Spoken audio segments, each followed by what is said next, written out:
testing audio for the Zoom participants. Please use the reaction button for those who are attending through Zoom. Please let us know if you could hear the audio. Send us thumbs up if you could hear.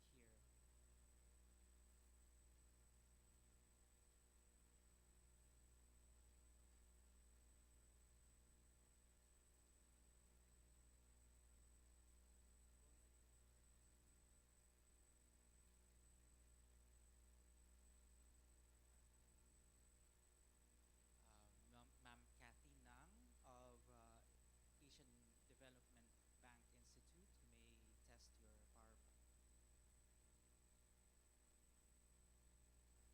The technical difficulties if there are.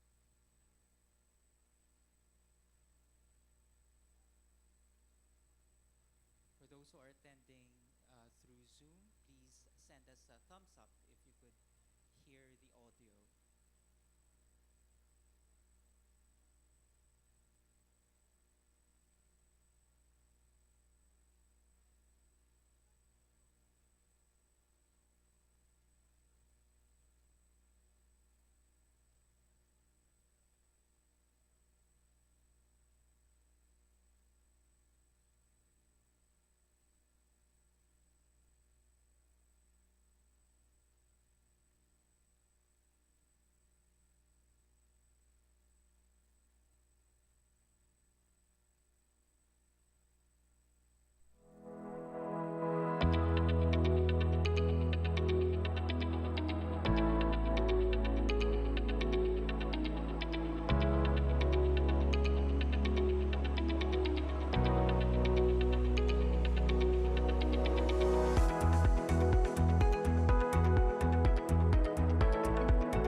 the audio from our side. Thank you very much.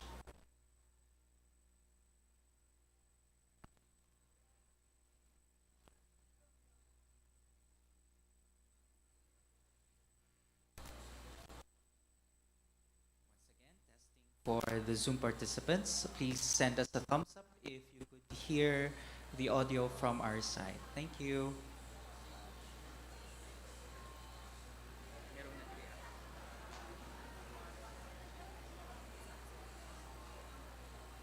Naririnig na yung boses ay sa Zoom.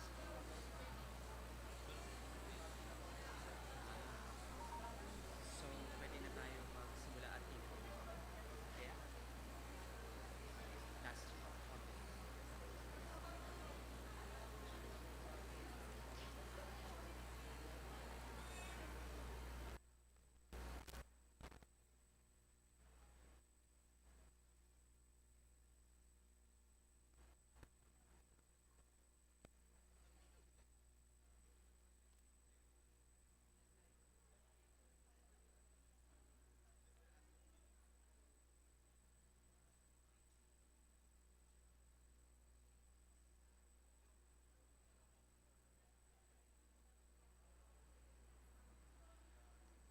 Sound check for the Zoom participants. For our Zoom participants, if we could hear the audio from our side, please send us a thumbs up. Thank you very much.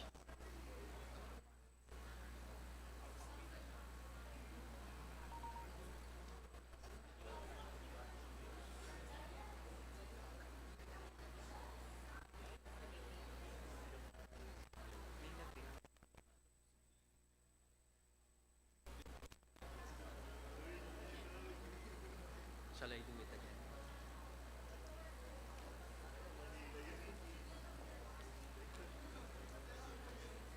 Test ulit. Testing for the Zoom participants. Please send us a thumbs up if you could hear the audio from our side. Thank you very much. Confirm. Nag-thumbs up.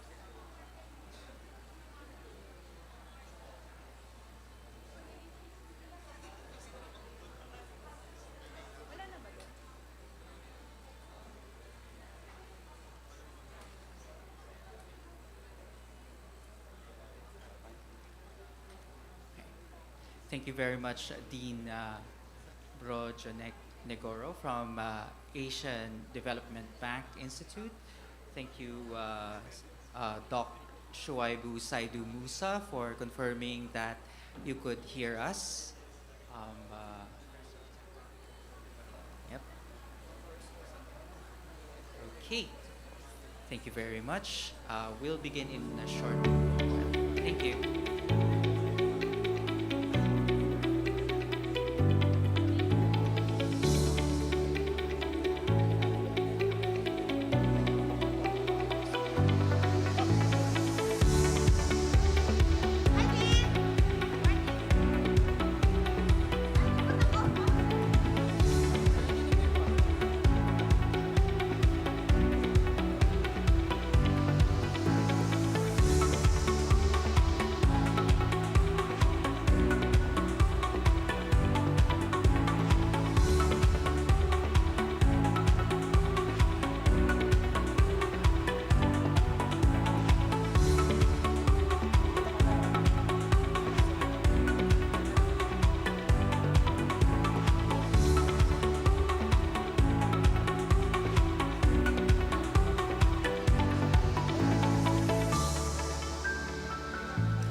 Hello. Mabuhay and good morning, everyone. Thank you to our special guests for your patience as we navigate our technical difficulties for today. And also our deans who are present here today. Magandang umaga po. We are just working on some technical issues. We thank you very much for your patience. You know, I was here at 7:30. I could already see some of you in the auditorium. Thank you very much for your punctuality and for intentionally being here this morning. We will start in a few minutes, so kindly give us a little bit more leeway and we assure you that the 2 days that we have allotted for the Research Congress are pretty packed. So please stay with us. Starting in a few minutes. Good morning, everyone, and mabuhay.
Southern Lady State University is the home of mighty kingfishers with over 12,000 students across all 6 campuses. Nestled in the heart of Southern Leyte, the gateway province from Mindanao in eastern Visayas, Southern Leyte State U stands tall as the lone state university, with 6 vibrant campuses spread across the province, including the Hinunangan, San Juan, Buntok, Tomas Opus, Maasin City, and Sugut campuses. It provides a diverse and enriching educational experience. Southern Leyte State University is a leading higher education institution that advances education, technological and professional instruction, research and innovation, community engagement services, and progressive leadership in arts, sciences, and technology that are relevant to the needs of the local communities. A hub of higher education renowned for its academic excellence, prolific and relevant research, and involved community service. Southern Leyte State University has a total of 8 graduate programs and 38 undergraduate programs offered on the 6 campuses. 27 undergraduate programs were given Certificate of Compliance by the Commission on Higher Education. Southern Leyte State University was recognized as top 1 among the SUCs with the highest percentage of accredited programs from 1992 to 2019, awarded by the ACUP Incorporated. Southern Leyte State University is recognized as a center of development for elementary and secondary teacher education. Sustainability programs such as energy conservation policy, water management and conservation policy, office recycling policy, SLSU waste management program, and access control policy are the university's effort towards the attainment of the United Nations Sustainable Development Goals. With completed researches and collaboration of partner agencies, the university is named as one of the research universities in the country. As a university that is geared towards excellence, Southern Leyte State University takes pride on its profile of excellence. It is recognized as Level 3 State University. The university is also certified under ISO 9001-2015 standards for all campuses. Southern Leyte State Youth thrives on meaningful partnerships with other higher learning institutions both locally and internationally. We believe in the power of collaboration and global engagement to enhance the academic circle and contribute to our global communities. Taiwan, USA, Vietnam, Thailand, Indonesia, Bangladesh, Canada, Japan, India, and Sri Lanka are among the university's international partners. Our commitment to innovation shines through in our rankings. We've earned our place among the world's leading universities, including the recognition from Times Higher Education and World University Rankings for innovation for our groundbreaking work. Through this people-centric approach, you becomes a lifeblood that sustains and propels SLSU forward. The active involvement, support, and collaboration of clients, stakeholders, students, employees, and partners are pivotal in shaping the university's identity, achievements, and continued growth. Consequently, it is evident that SLSU is truly SLSU because of you. We believe in the power of leadership, fostering good governance, pursuing excellence in all endeavors, sparking innovation, and embracing spirituality. These core values are not just words on paper, but a driving force that fuels our collective journey toward a brighter future. As you embark on your academic adventure with us, rest assured that these values will be the foundation upon which you build your success. Welcome to a place where knowledge and character converge, where you are not only shaped by education, but also by a profound sense of purpose. Together, let us reach new heights and make a lasting impact on the world.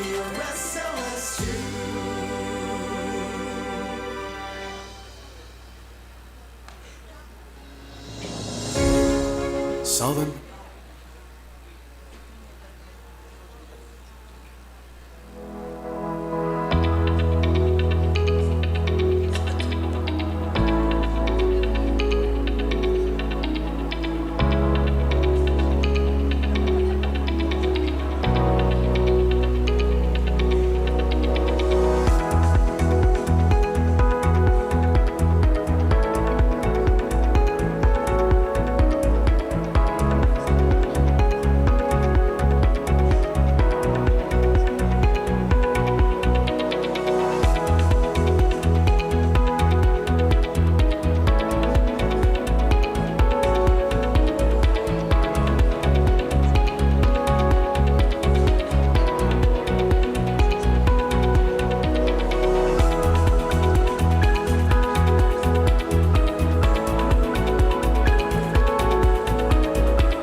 Good morning once again. Thank you once again for your patience as we navigate our technical difficulties this morning.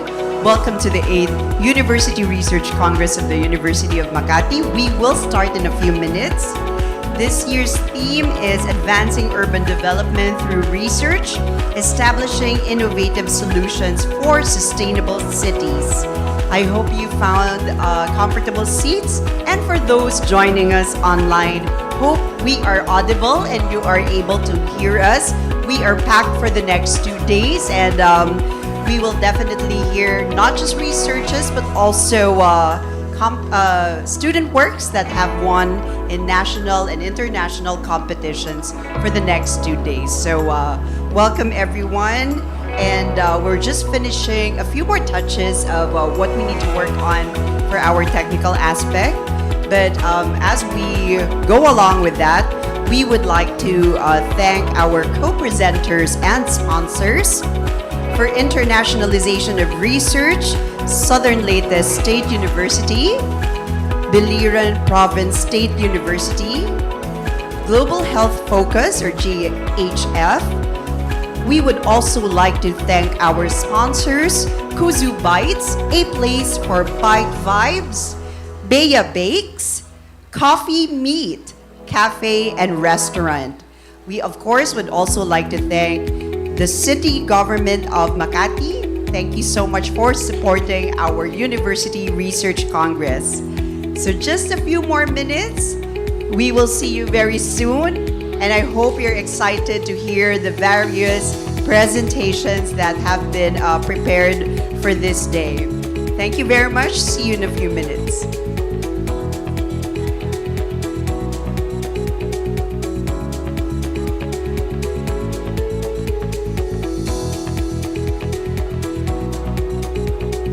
So for the mental preparation of everyone, we will just need 4 minutes more. So we will do a hard start, as our floor director would put it, at 8:50 in the morning.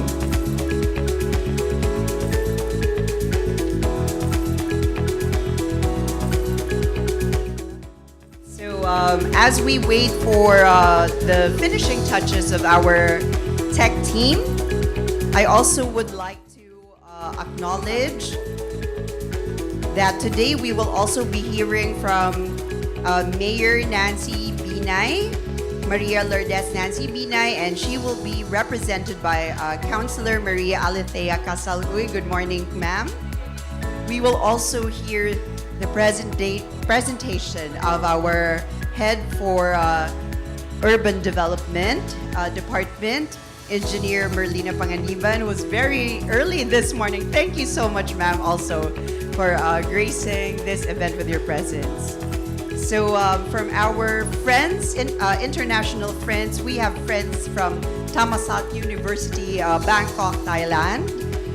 Also from Chulalongkorn University, Bangkok, Thailand. And also friends from Indonesia will be joining us this morning. So hope you're ready. A lot of listening, but more importantly, doing after. So let's put our researches into action. But some of the researches you'll see today would also be winners already of some national competitions. So I think if you came from the lobby, you'll see some of them already. So our friends from the Institute of Arts and Design and College of Engineering Technology have exhibits outside.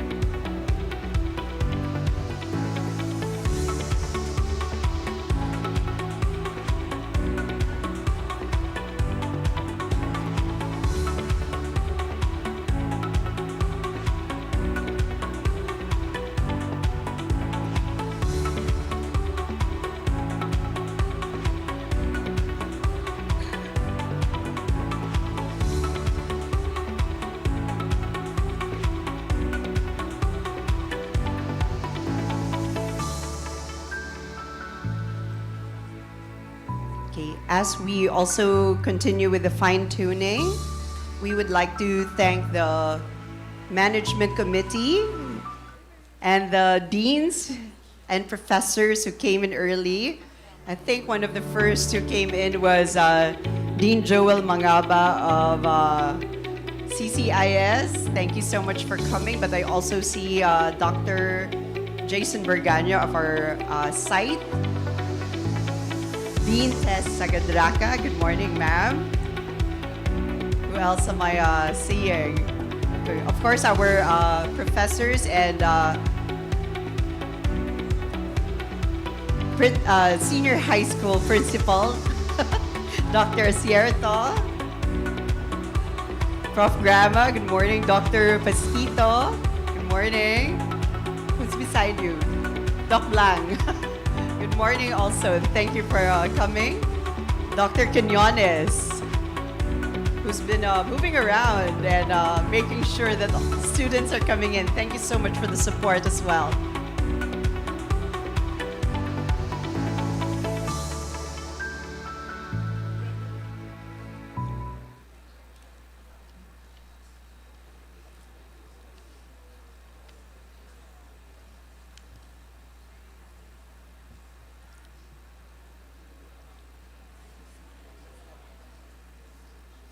We officially begin the University Research Congress.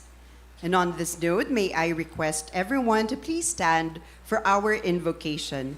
This would be followed by the Philippine National Anthem, Makati City March, and the various alma mater hymns. Heavenly Father, Creator of all, we humbly ask your divine presence to be with us today as we begin our activity. Send forth your Holy Spirit to teach us that in everything we do today is for your greater glory. May we use our giftedness to unite us in one goal, and that is to strive hard to reach the goal of success. May you provide us of divine wisdom to respect and understand one another, that all of us here are brothers and sisters. Grant us a profound humility through the example of your only begotten Son, Jesus Christ our Lord. Send forth your holy angels to protect and deliver us from any harm. Father in heaven, all glory and honor are yours, forever and ever. Amen.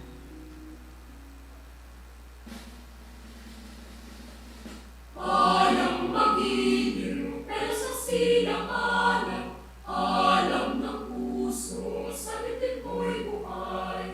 Lupang hinirang, duyan ka ng magiting, sa manlulupit, di ka pasisingin, sa dagat at bundok, sa simoy at sa langit mong baghaw, may dilagang tula at awit sa paglayang minamahal.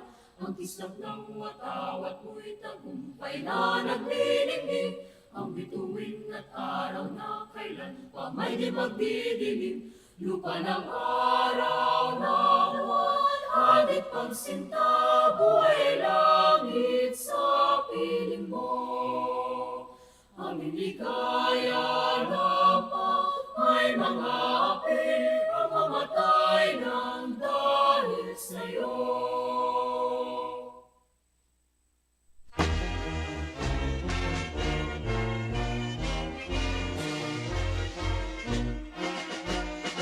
Pagmamahal sa Makati, bayan na pinagpala, tahanan ng mga manlalaya na may pagtingin sa bansa. Diwa at puso nga namin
University of Makati, rejoice we're here onward marching, be it shine, storm, cloud, or rain.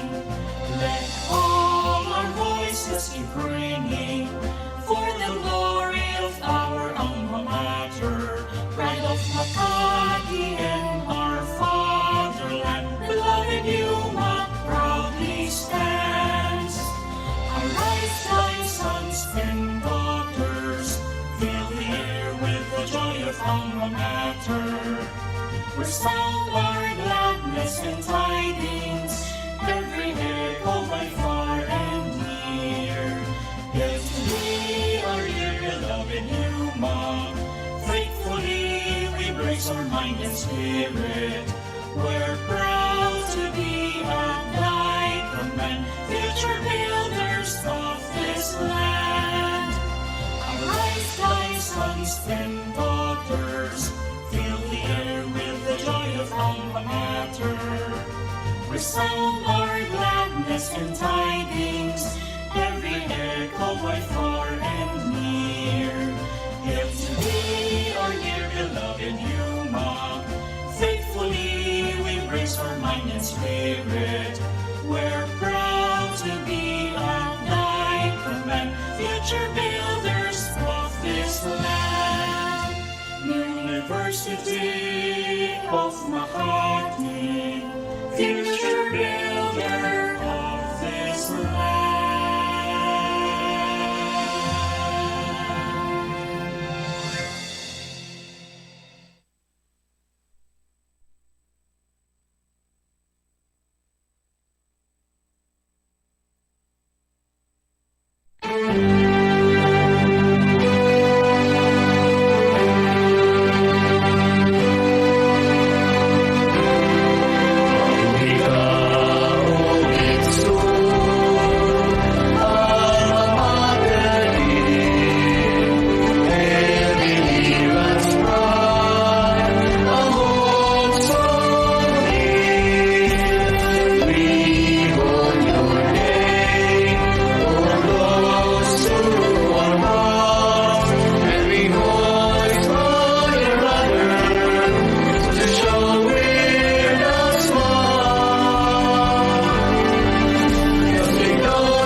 Lady State University, we come to you with our hands up high. We raise our voices loud and clear. All hail to you, alma mater dear. As we leave you, dear alma mater, matter. Your name our hearts will bear. With pride and success we bring. To humanity we share everything. We always remember you for making our dreams come true.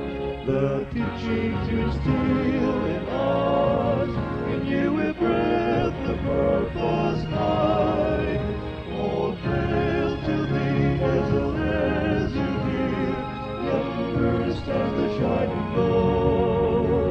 With dedication, trust and loyalty will raise the banner, together we shall. All hail to thee as you did, who live to you our grateful hearts.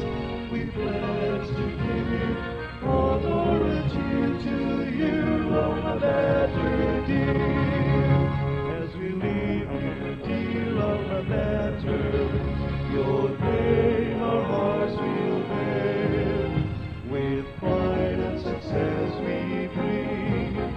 To humanity we share everything. We always remember you for making our dreams come true. The teachings you instill in us, in you we breathe the purpose high. All hail to thee as you dear, younger stands the shining glow. With dedication, trust and loyalty will raise the banner, together we shall. All hail to thee as you dear, who live to you our grateful hearts. We pledge to give you honor and cheer. All hail, all hail, all hail, Alma Mater dear.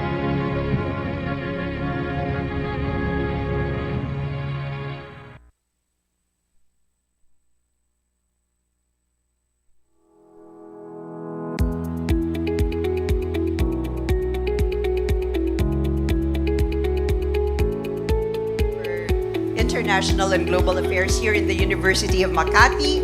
Welcome to the 8th University Research Congress. This is brought to you by the Center for University Research, led by Professor Florante de los Santos. Where are you, sir? There you are. We also would like to acknowledge our guests who or our partners, should I say. We know very well that with SHED, we also are following the mandate for home-based internationalization. And for the past 2 years, we have been doing it with our partners from Biliran Province State University and Southern Leyte State University. So we welcome our guests who came from all the way from Leyte and Tacloban. Welcome to the University of Makati. To continue my acknowledgement earlier, I also would once again like to welcome Councilor Maria Alethea Casal-Uy on behalf of Mayor Maria Lourdes Nancy Binay from the City Government of Makati. Good morning, ma'am, and thank you so much for being here today. Also, she would be one of our speakers, but also from the City Government of Makati, we once again thank the presence of Engineer Merlina Panganiban from the UDD, Urban Development Department. Thank you, ma'am, once again for your presence too. Of course, for our management committee who's joining here this morning, Professor Elixir C. Ramos. Good morning, sir. We also would like to welcome Dr. Jude A. Duarte from all the way from Leyte, our partner from Southern Leyte State University, University President of SLSU. Good morning, sir.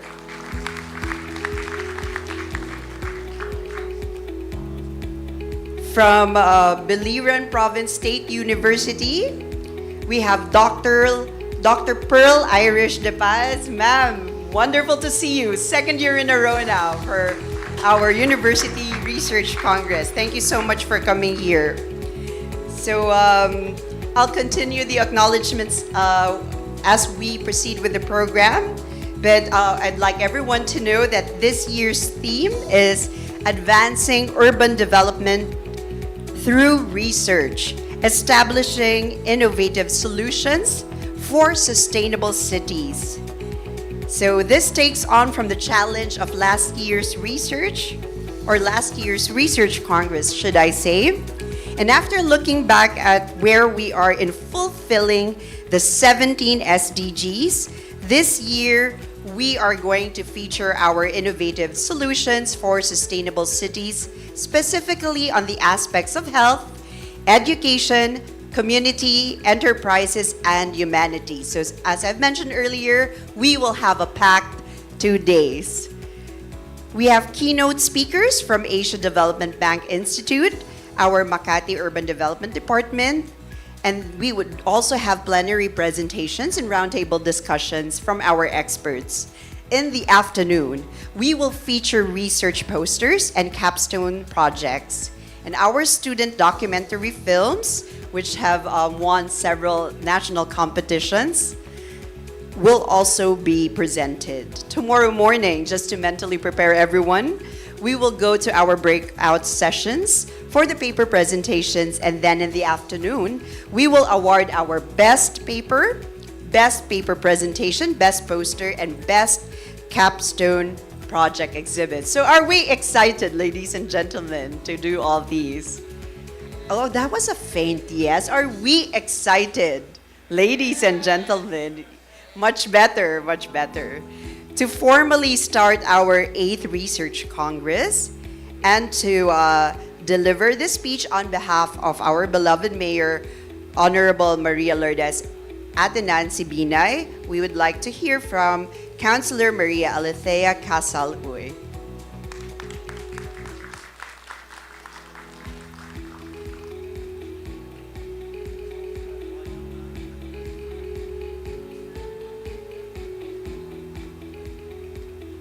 Good morning po sa inyong lahat. Sa ating pong University President, Sir X Ramos. We had a very long 9-hour meeting yesterday with the Mayor. Our guests from Biliran Province State University, of course, our Sir Florante, magandang umaga. Our guests from Southern Leyte State University, Ma'am Merlina from UDD, and Global Health Focus, magandang umaga po sa inyong lahat. To our dedicated teachers, researchers, and most especially our students, thank you for being part of this meaningful gathering. It is truly inspiring to see so many young people coming together to share ideas and discoveries that can help build more inclusive and smarter cities. Ang tema ninyong Advancing Urban Development through Research, Establishing Innovative Solutions for Sustainable Cities ay sumasailalim sa ating iisang layunin. Ngayon, higit kailanman, kailangan natin ang inyong mga ideas, pagkamalikhain at kuryosidad. Every day, our city faces real challenges, from climate change, health, to education and the environment. Research helps us understand these problems and find solutions that genuinely work for the people. That is why I deeply admire what the University of Makati and its partners are doing, giving students like you the chance to learn, explore, and to make a difference. Para sa ating mga kabataang mananaliksik, tandaan natin, bawat idea at pag-aaral ninyo ay ambag sa kinabukasan. Hindi kailangan baguhin ang mundo agad. Ang mahalaga, may malasakit kayo at ginagamit at kalaman para makatulong sa iba, lalo na sa ating syudad. Congratulations to everyone behind the 8th University Research Congress. May this experience inspire you to keep asking questions and to keep believing in the power of research to make life a better life. Thank you. I'm I'm proud of what you have done and what are you doing for the university and for city. Magandang umaga and God bless us all.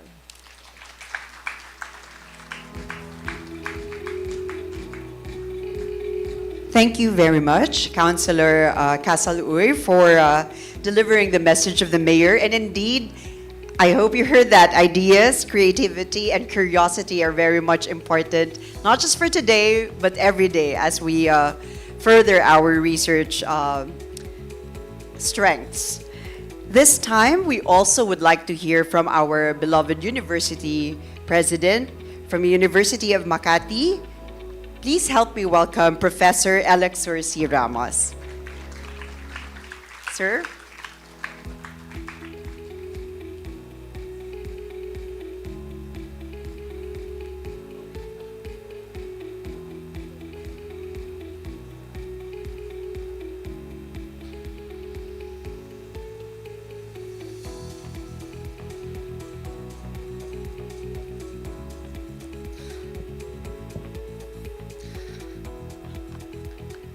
Sa lahat po ng nandito, isang magandang umaga po sa inyong lahat. It is my distinct honor and pleasure to officially welcome you all to the 8th Research Congress, an event that truly testifies the commitment of this institution and our partners to impactful, future-focused inquiry. Our theme this year, Advancing Urban Development Through Research, Establishing Innovative Solutions for Sustainable Cities, is not merely a set of words. It is a vital call to action. As the world becomes increasingly urbanized, the research presented and discussed over the next few days will pave the way for smarter, more resilient, and truly sustainable urban centers. To the pillars of knowledge and leadership who honor us with their presence, we extend our warmest gratitude. Of course, firstly, to our City Mayor, Mayor Nancy Binay, represented by Councilor Mayet Casaluoy, who earlier mentioned we were together for 9 straight hours. Actually, and this was one of the main focus of our discussion yesterday, how to actually put the research efforts of the university into action.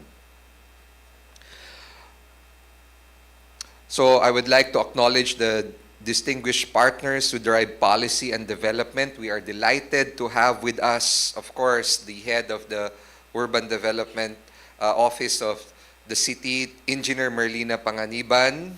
Ma'am, magandang umaga po. To our academic institutional leaders who have traveled to be with us, Dr. Jude Duarte, President of Southern Leyte State University. Sir, magandang umaga po. Dr. Roland Nies, Vice President for Research and Development at Biliran Province State University. Nandito po ba si Dr. Roland? Okay. Dr. Pearl Irish De Paz, also representing Biliran Province State University. Ma'am, thank you very much for demonstrating the spirit of academic collaboration. And we are also privileged to host a lineup of globally recognized experts. A special thank you to our highly anticipated guest and plenary speaker, Dr.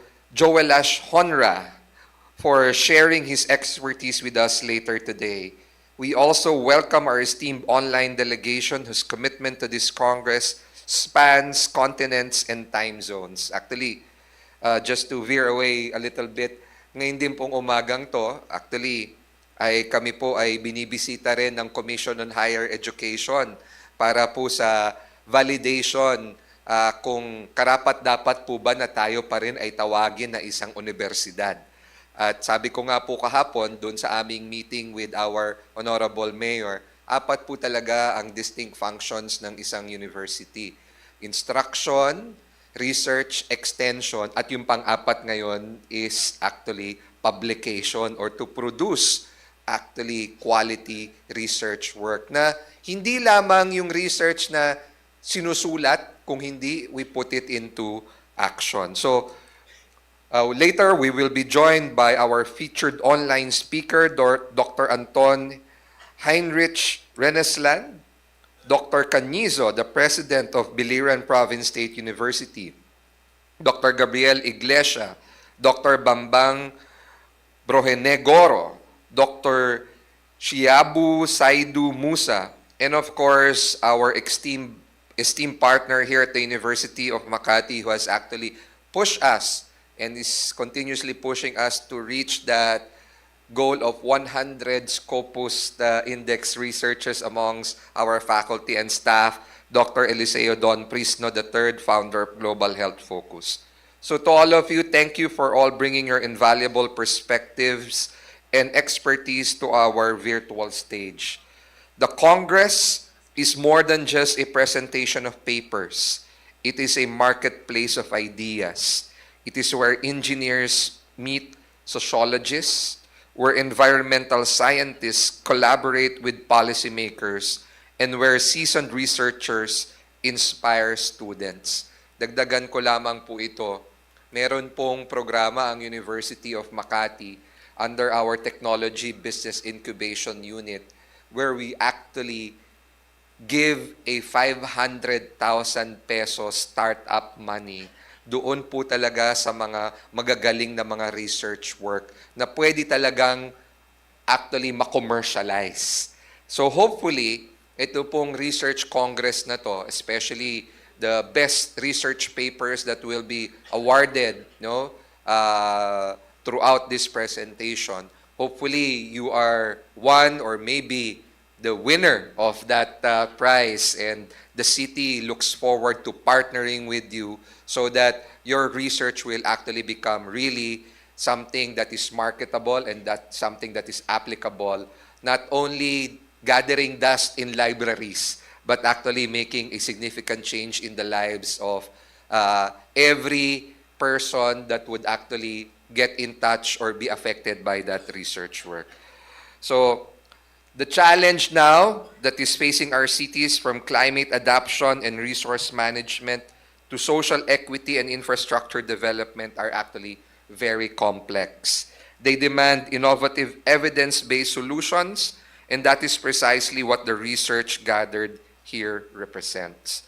I urge all participants to engage actively, question deeply, and collaborate openly. May the next few days be filled with robust discussions, fruitful networking, and groundbreaking insights that truly advance our theme of building sustainable, smart cities. With the great anticipation for the impact of this gathering will create, again, it is my pleasure to formally declare the 8th Research Congress open. Thank you and enjoy the Congress. Salamat po.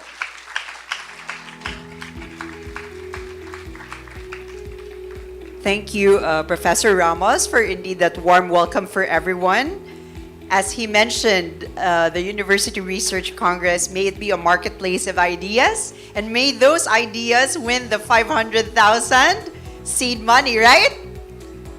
Parang hindi kayo excited, guys. I'd be more than happy to have that seed money if I were your age. So, something to look forward to as we progress. All right. So, another welcome for our opening this morning will be coming from our guests from Biliran Province State University. Help me welcome their president, Dr. Victor C. Caniezo Jr., who will join us through a video patch.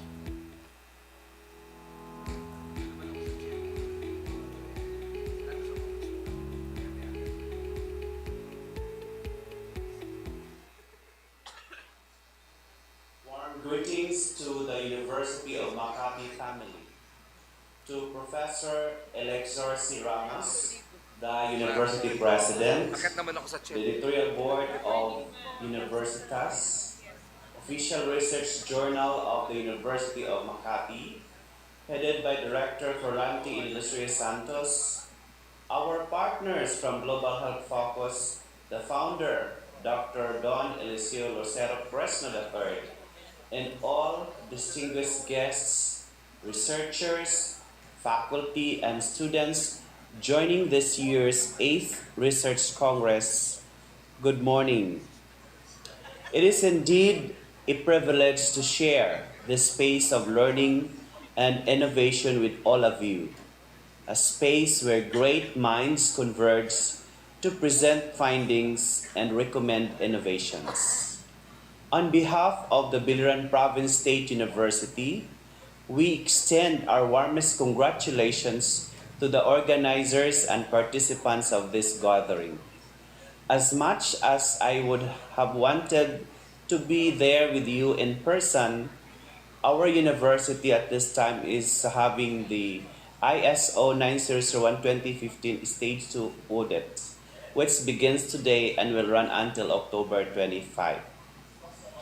Nevertheless, through this message, please know that I am with you in spirit, celebrating your commitment to knowledge, co-creation, and innovation.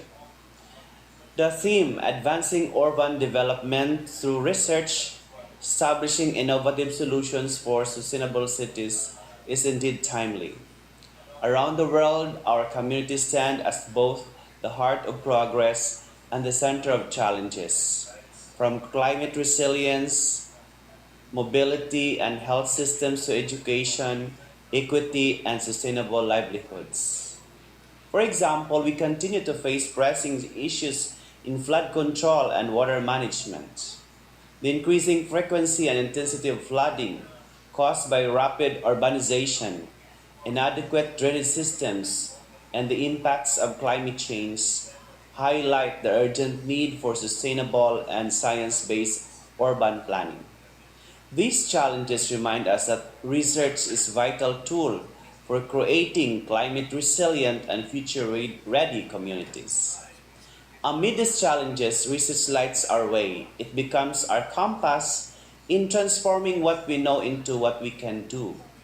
It empowers us to rethink how people live, work, and advance in communities that champion sustainability and human well-being. At the Biliran Province State University, we proudly share that our growing number of Scopus publication has now reached 120, surpassing our target of 100 for fiscal year 2025. But we should not stop there. At BIPSO, I always remind our faculty to undertake research that really creates impact, research that empowers people, strengthens communities, and provides practical solutions to the current challenges faced by our municipalities, province, and beyond.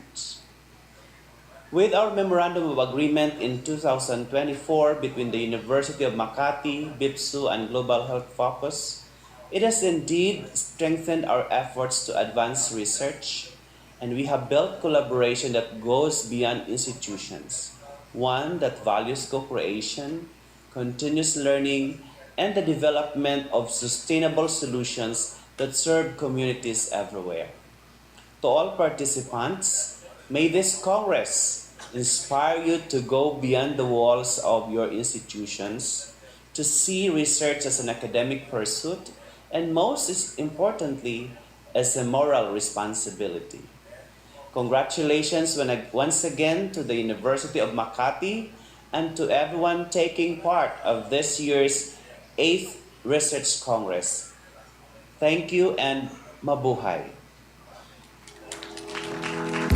Thank you for those words, President Canyazo. And again, we thank Biliran Province State University for joining us this year. Another of our partners for home-based internationalization, we this time would like to hear from the President of Southern Leyte State University, Dr. Jude A. Duarte. Good morning, sir.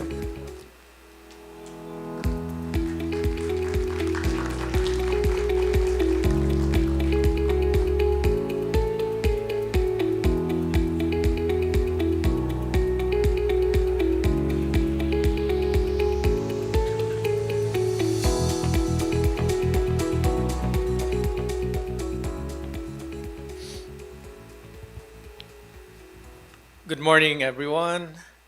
To the Honorable Mayor, Maria Lourdes Binay, represented by Councilor Uy, President ex-Exor Ramos, President ably represented by Dr. Pearl D. Paz, Professor Florante de Los Santos, Research Director of UMak, distinguished faculty, dedicated researchers, esteemed keynote speakers, valued partners, and our bright and curious students. It is a distinct honor to join you today on behalf of Southern Leyte State University. I'm very excited to be back here at UMak. Long time ago, I've been here in this hall. As you will know, the former president, Jujumar Binay, is my brother in the fraternity. And I also stayed in Friendship Hotel at one time. And Vice President Binay also visited Leyte Normal University when I was still president in that university. It is a distinct honor to join you today on behalf of our university as we open the 8th University of Makati Research Congress. It's just the same seeing the students, officials, faculty here. We are also engaged into research and publication. We're doing the best we can to elevate our research and publication to the highest level. And Regionate, along with BIPSU, we're having a friendly competition talking about research, chasing after Scopus publication. We also have over 100 Scopus publications in Southern Leyte State University. This year's theme, Advancing Urban Development Through Research, Establishing Innovation Solutions for Sustainable Cities, captures both the urgency and the optimism of our time. We gather at a crucial moment. History reminds us that every leap in human progress begins with research and innovation. From eradicating diseases to reshaping how we live and connect. Inquiry transforms imagination into impact. What once seems like science fiction now defines our everyday reality. By focusing this Congress on sustainable cities, the University of Makati puts us face to face with one of our era's defining challenges. Cities are centers of growth and creativity, but their future depends on how boldly and wisely we act today. Southern Leyte State University is proud to continue its partnership with the University of Makati, a collaboration that begins in 2024. This marks the second UMak Research Congress that SLSU has supported and participated in. Our partnership shows how state youth can learn, innovate, and rise together to address shared national goals. We are fortunate to be guided by world-class experts, Don Eliseo President III. Doc Don is a mainstay in Southern Leyte State University, who will remind us that healthy cities begin with healthy citizens. Dean Bambang, who will also show how economic foresights fuel inclusive urban growth, and Engineer Panganiban, who brings the realities of Makati urban development to the fore. To all plenary speakers, presenters, and participants, thank you very much for turning ideas into action across 5 clusters. That's health, education, community, enterprise, and humanities. To our researchers and exhibitors, your work turns data into decisions and finding into futures. Through you, we see how people-centered research builds cities that are not just smart, but humane. May this Congress be more than a gathering of minds. Let it be a catalyst for collaboration, for critical dialogue, for concrete steps towards cities that are resilient, equitable, and sustainable. Thank you, University of Makati, for leading this vital conversation and for allowing SLSU to be part of it once again. Let the 8th UMak Research Congress begin. Good morning, everyone.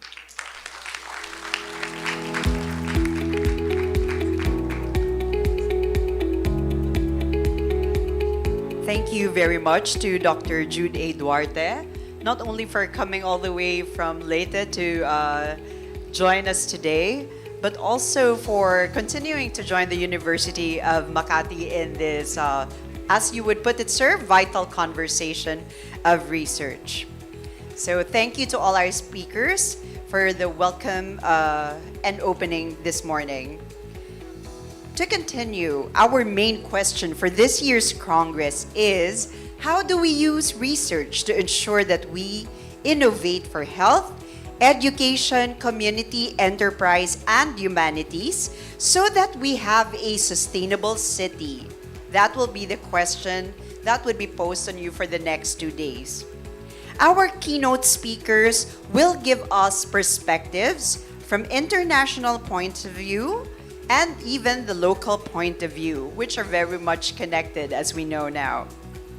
Our first keynote is an Indonesian national and is the Dean and CEO of the Asian Development Bank Institute, or ADBI. Before joining ADBI in April 2025, he was the special advisor to the President of the Republic of Indonesia for Economic Affairs and National Development. He served the government of Indonesia in several senior leadership roles from 2011 onwards. He was Indonesia's Minister of Finance, 2014 to 2016, Minister of National Development Planning, 2016 to 2019, and Minister of Research and Technology, 2019 to 2021.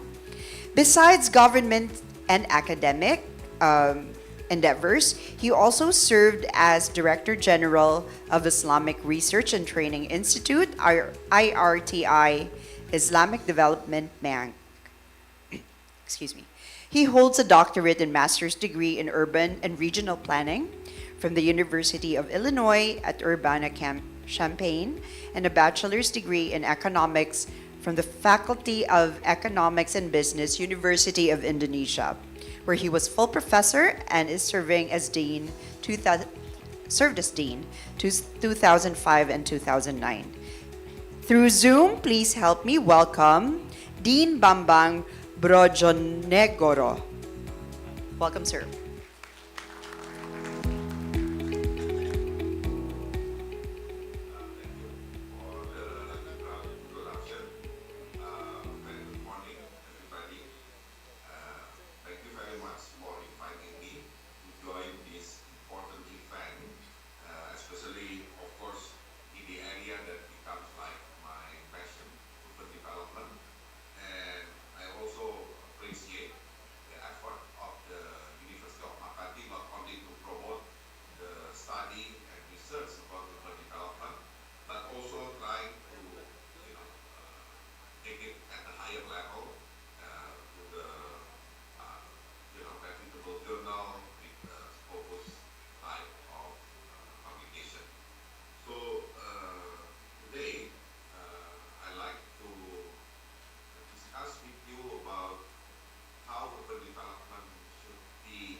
be seen as a burden. Rather, urbanization has to be seen as a potential. Cities or urban area basically are engines of growth. I mean, the reason why the urbanization happens actually is very natural. People trying to look for better income, trying to look for jobs, trying to look for opportunities. And with the agglomeration, with the economies of scale, the urban area can provide that. As a result, then urban area becomes the engine of growth, of, especially in Asia, for almost every nation.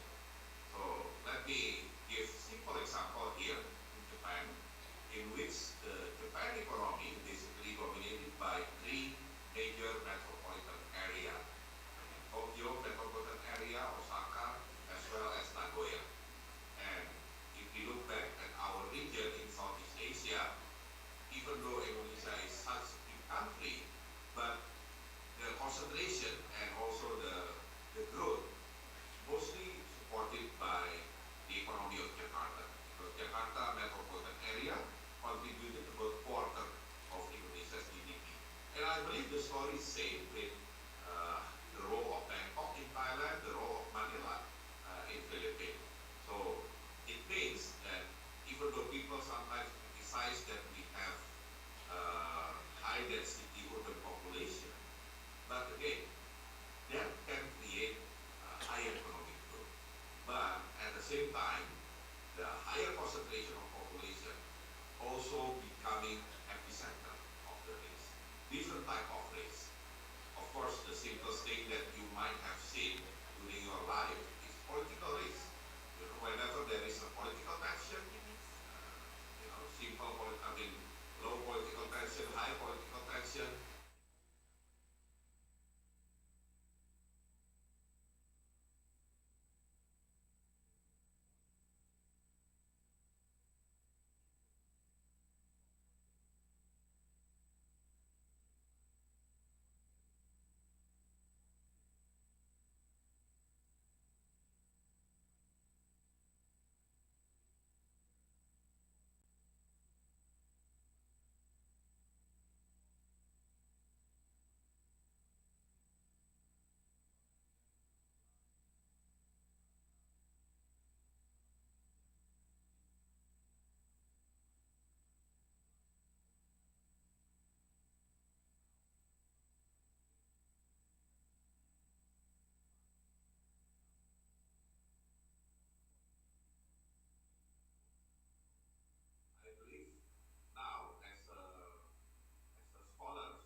others, I think we still need to do some acceleration like public transportation, urban quality waste management, and also disaster risk management policies.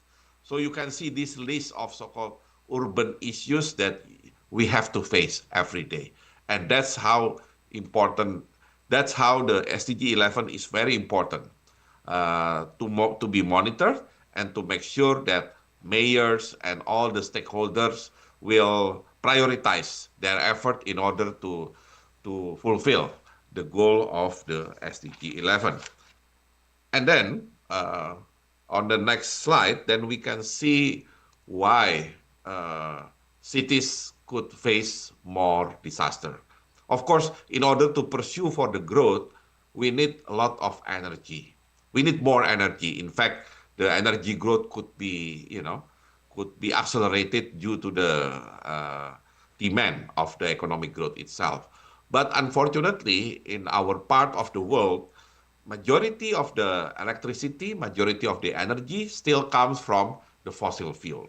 Of course, we have argument why we still use the fossil fuel. I mean, first, of course, the the resources are still quite abundant. For example, in Indonesia, the coal reserve is still quite big, so people tend to like to use coal up to the end. And the end could be around 2050, 2060. So, of course, during that time, coal will still be used together with natural gas and together also with diesel fuel.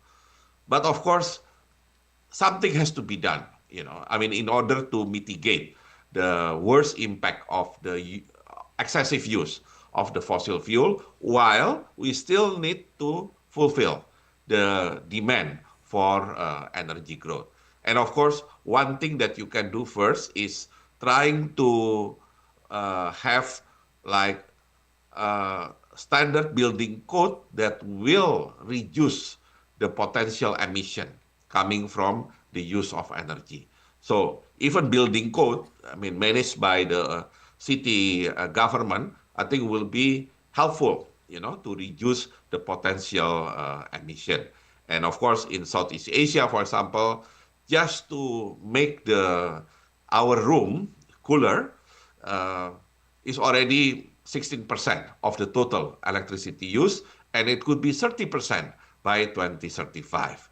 So it means we have to do something how to reduce or how to increase the efficiency of using the air conditioner, for example, in our building. So that's one simple example. But of course, on the next slide, at the regional level, ASEAN already endorsed the action plan to increase renewable electricity share by 45%, almost half, by 2030. And 2030 is just 5 years away. And I think this is important. I mean, at one side, you're trying to manage the use of the energy itself, trying to manage the energy consumption at one side, but on the other side, you have to accelerate the energy mix by having more renewable energy. And of course, in our part of the world, including in Philippines and also in other ASEAN countries, we have different types of primary energy for primary renewable energy. Of course, we have hydropower, we have geothermal. I think Philippines is one of the biggest geothermal producer in the world, together with Indonesia. And also, we still have, of course, the solar system, the wind. So by combining all of these, and also biomass, so by combining all these five primary renewable energy, then we are trying to do our best in order to reduce the potential emission. So in this case, the city government or urban government need to translate regional energy commitments into local action through efficient building standard and distributed renewables. Of course, it's good if the urban government trying to promote more renewable energy, for example, by rooftop solar panel or trying to build some of the wind power, if, of course, if it's feasible in the urban area. On the next slide, I just want to show you that Asian Development Bank, based in Manila, already have a special fund in order to increase the resilience of urban area. So the idea of this fund is to reduce the risk poor and vulnerable people face from floods, storms, or drought. So basically trying to helping them for better plan and designing infrastructure to invest against this impact. And it has been on the second tranche, so it means that ADB trying to keep, through the lending scheme, trying to support the ASEAN member countries, especially in urban area, to deal with the climate change and trying to increase the resilience. And my institution, ADBI, on the next slide, we are the think tank of ADB based in Tokyo, and we are focusing on policy research, capacity building, and also regional dialogue for replicable solution. Because sometimes the best solution is the solution that has worked somewhere else.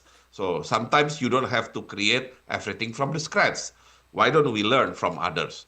And our current research team, for example, related to this issue, is net zero urban pathways, sustainable densification, and data-driven urban resilience. And of course, we can have some channels in order to disseminate our ideas, our discussion result through policy brief, and also sometimes we are having dialogues, and also, of course, capacity building training for officials and researchers across ADB member countries. And let me show you some of our publication, starting with the book published in 2023 with the title Quality of Life Assessment in Urban Development and Transport Policy Making.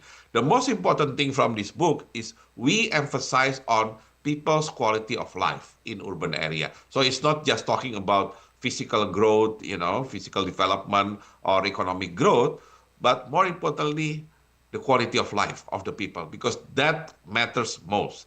Whenever we are talking about urban area, about cities, then the most important adjective I would say is livable. Livable city. It's not just big city, it's not just, fast growing city. The most important thing is livable city. And of course, this is very much related to our topic today. And then in our upcoming publication, we will have two books. One is about urban transport transition, and the second book, which is very much related to the climate issues, global perspective and pathways in shaping net zero cities in Asia and Pacific.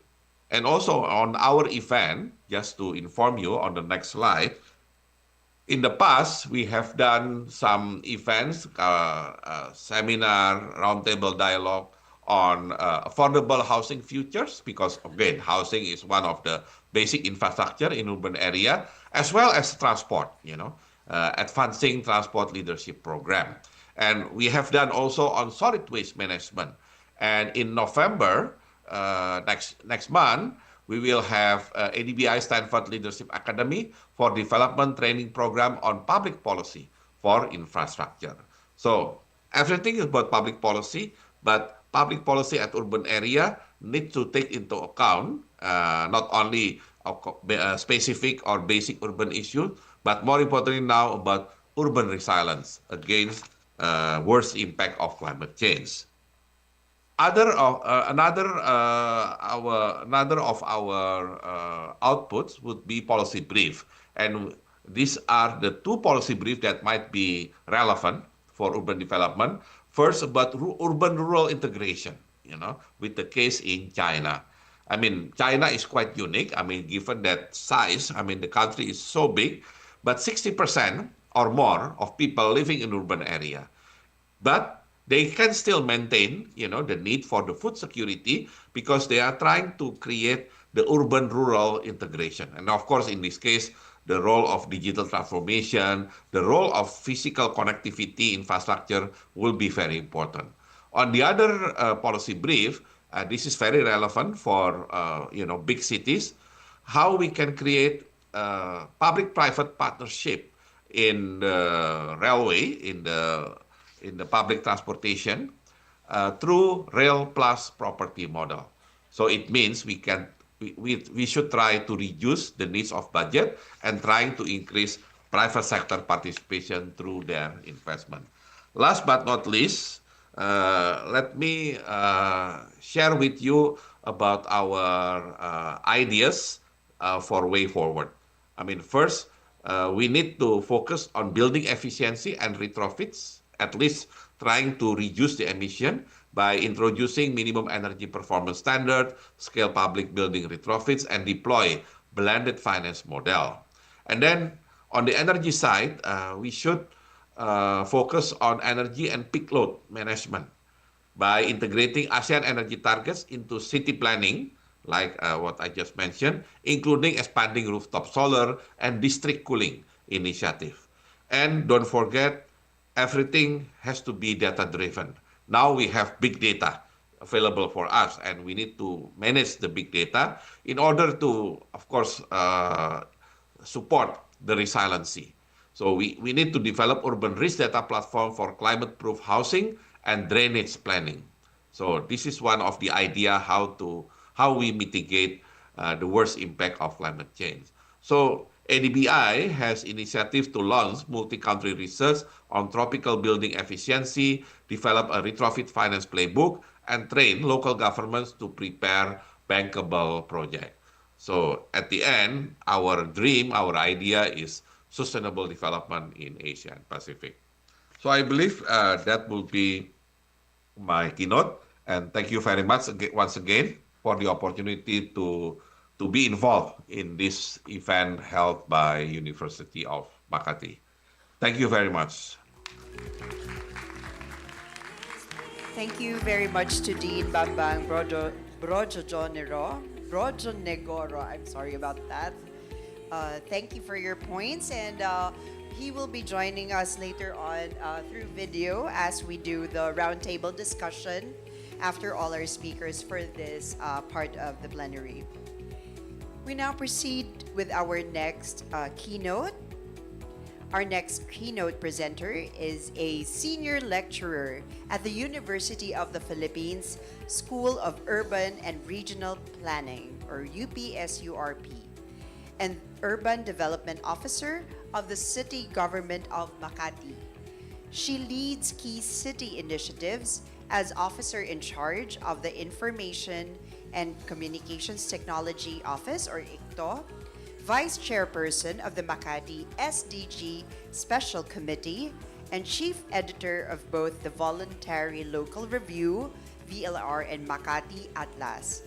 Recently appointed as Makati's Data Protection Officer, or DPO, she drives efforts in SDG localization, community resilience, and data governance, aligning local action with global sustainability frameworks. A registered and licensed environmental planner and certified BERDE, or Building for Ecological Responsive Design Excellence professional, she also serves as a PRC CDP Council of Environmental Planning Monitor. She earned her doctorate in urban and regional planning from UPSURP, a master's in information management from Ateneo de Manila University, and a bachelor's in industrial engineering from Adamson University. She has further completed executive programs at the Asian Institute of Management on Strategic Disaster Risk Management and Leadership, Project Development and Management for Climate and Disaster Resilience, Transforming the Futures of Peace and Order, and Public Housing Modernization. Currently, she is president of both the Philippine Institute of Environmental Planners, PIEP, NCR chapter, and the Metro Manila Planning and Development Officers Association Incorporated. Please welcome our Urban Development Department Head, Engineer Merlina G. Panganiban. Ma'am, welcome.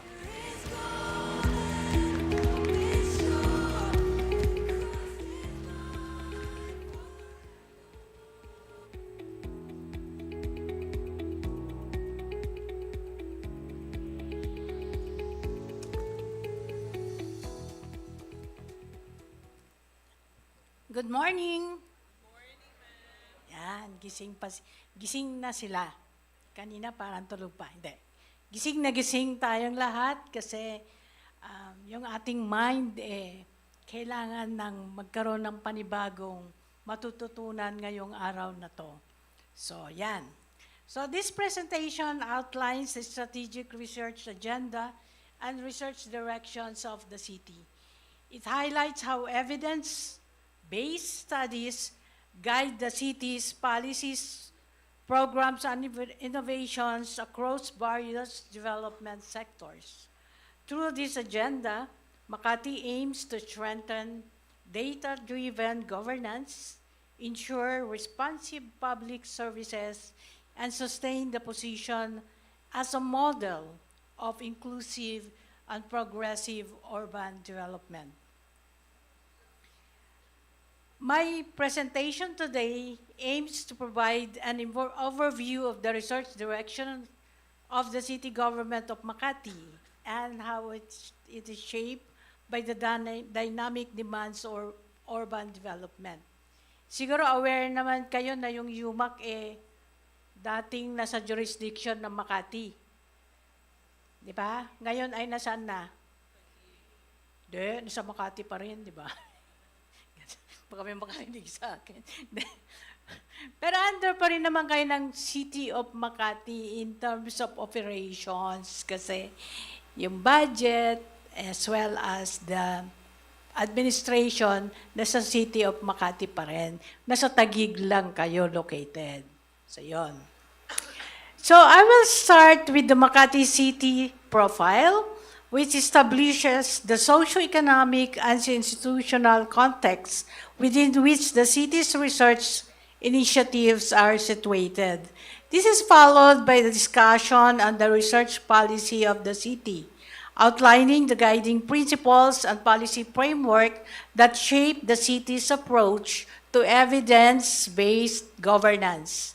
Next, we proceed to the prospective research policy areas, identifying thematic priorities and emerging issues that may inform future studies and policy interventions. The fourth section introduces the Research Assistance Program, designed to support and strengthen research collaboration, data generation, and knowledge sharing across sectors. Lastly, we examined the role of the Urban Development Department in the Research Assistance Program, emphasizing its mandate as a central coordinating body that ensures the alignment of research efforts with the city's overall development agenda. So I will now discuss a snapshot of the city's demographic, economic, and geographic characteristics. This is the vision of Makati. Highlighted in yellow are the vision elements which are meant to be achieved by 2034. Kanina yung lecture, di ba? Yung presentation by ADB, yung SDG to be achieved by 2030, di ba? SDG 2030. Yung vision ng Makati by 2034. So ito yung mga gusto nating mangyari sa Makati. So, financial hub in Southeast Asia, hindi lang sa Pilipinas, kundi pang Asia. Di ba? Hindi naman pwedeng pang world kasi masyado ng ambitious yun. Kung sabi natin, Asia muna. Okay? Secure and self-reliant citizens and stakeholders, excellent and inclusive public service, sustainable local economy, climate adaptive and disaster resilient environment, green infrastructure, transparent and digitally transformative governance. Makati is located in the Philippines. So, alam na natin lahat yun, di ba?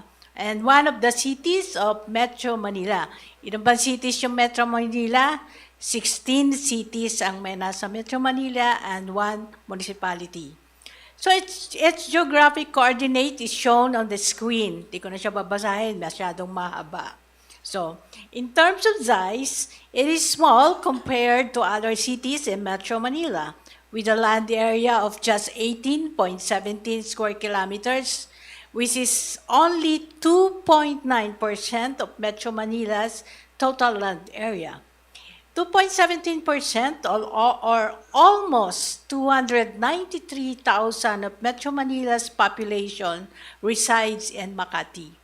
Metro Manila's population density is 21,765 persons per square kilometer, while Makati's population density is 16,111 persons per square kilometer, making it 25% less dense than Metro Manila. As mentioned in the previous slide, Makati's nighttime population is almost 293,000. Daytime population, however, is estimated at a minimum of 2.3 million because of many transients who work, do business, or shop, and more than 1 million people passing through the city. There are more female than male in the city. For every 9 males, there are 10 females. So kung male kayo at naghahanap kayo ng kapartner, pumunta kayo sa Makati kasi mas marami yung babae sa Makati, di ba? Kaya mas maraming singles sa Makati kasi mas statistics show na mas marami talaga yung babae sa Makati. Okay? With a population growth rate of 1.75%, Makati's nighttime population is projected at 373,221 by 2034. Di yata nag-adjust yung... Ayan. More than one-third of the city's land use is residential, but of course, we cannot say that these are all purely residential since 45% of the gross floor area is allowed in a residential structure. And another one-third are commercial and special mixed uses. More than 1/5 is being used for infrastructure, utility, and transport and services, and the rest are for other land uses. Makati is one of the densest LGU in the Philippines in terms of building, equivalent to 15.07 structures per hectare. As of 2023, it has a total of 27,376 structures, comprising of 93.9% or 25,727 low-rises, equivalent to 1 to 5 floors. So yun po yung low-rises. And then 4.8% or 1,312 medium-rises, that is 6 to 15 floors, and 1.2% or 321 high-rises or 16 floors and up.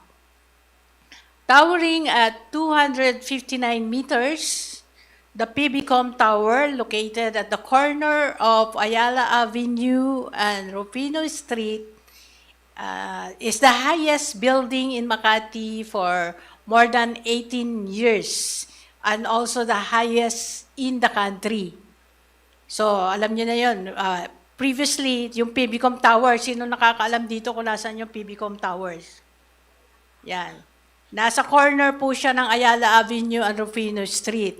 So, but in 2018, it became as the second highest building na lang. Kasi nung itinayo po yung Grand Hyatt Hotel sa BGC, alam niyo siguro kung nasaan yung Grand Hyatt. So, yan yung pinakamataas pong building sa buong Pilipinas ngayon. So, alam niyo po, pag nagtanong sa inyo, what is the highest building in the Philippines?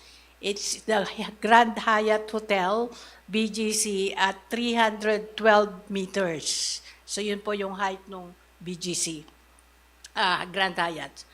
So, Makati City's strategic urban growth is driven by its compact development, ensuring efficient services, infrastructure, and transit adaptability.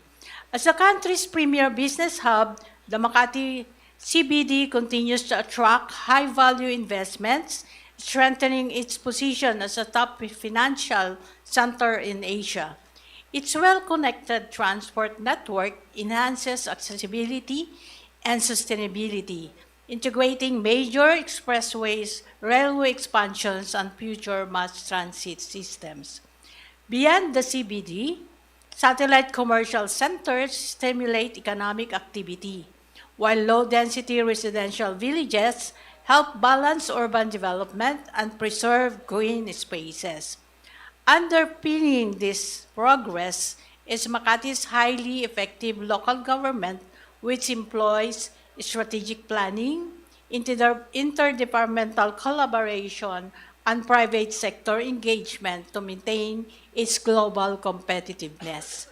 Through visionary governance and sustainable initiatives, Makati remains at the forefront of urban excellence. So, research has long been an integral component of the institutional undertakings of the city. Each department and office is encouraged to establish its own research and planning unit to ensure that policies and programs are guided by empirical evidence and sound analysis.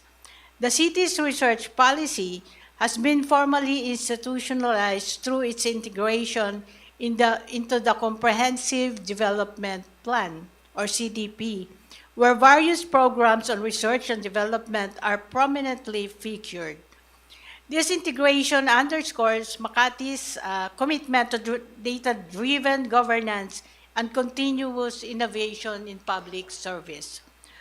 One of the most significant milestones in advancing this policy framework was the enactment of City Ordinance 96-24, which provides financial assistance to UMak personnel undertaking dissertation or thesis work.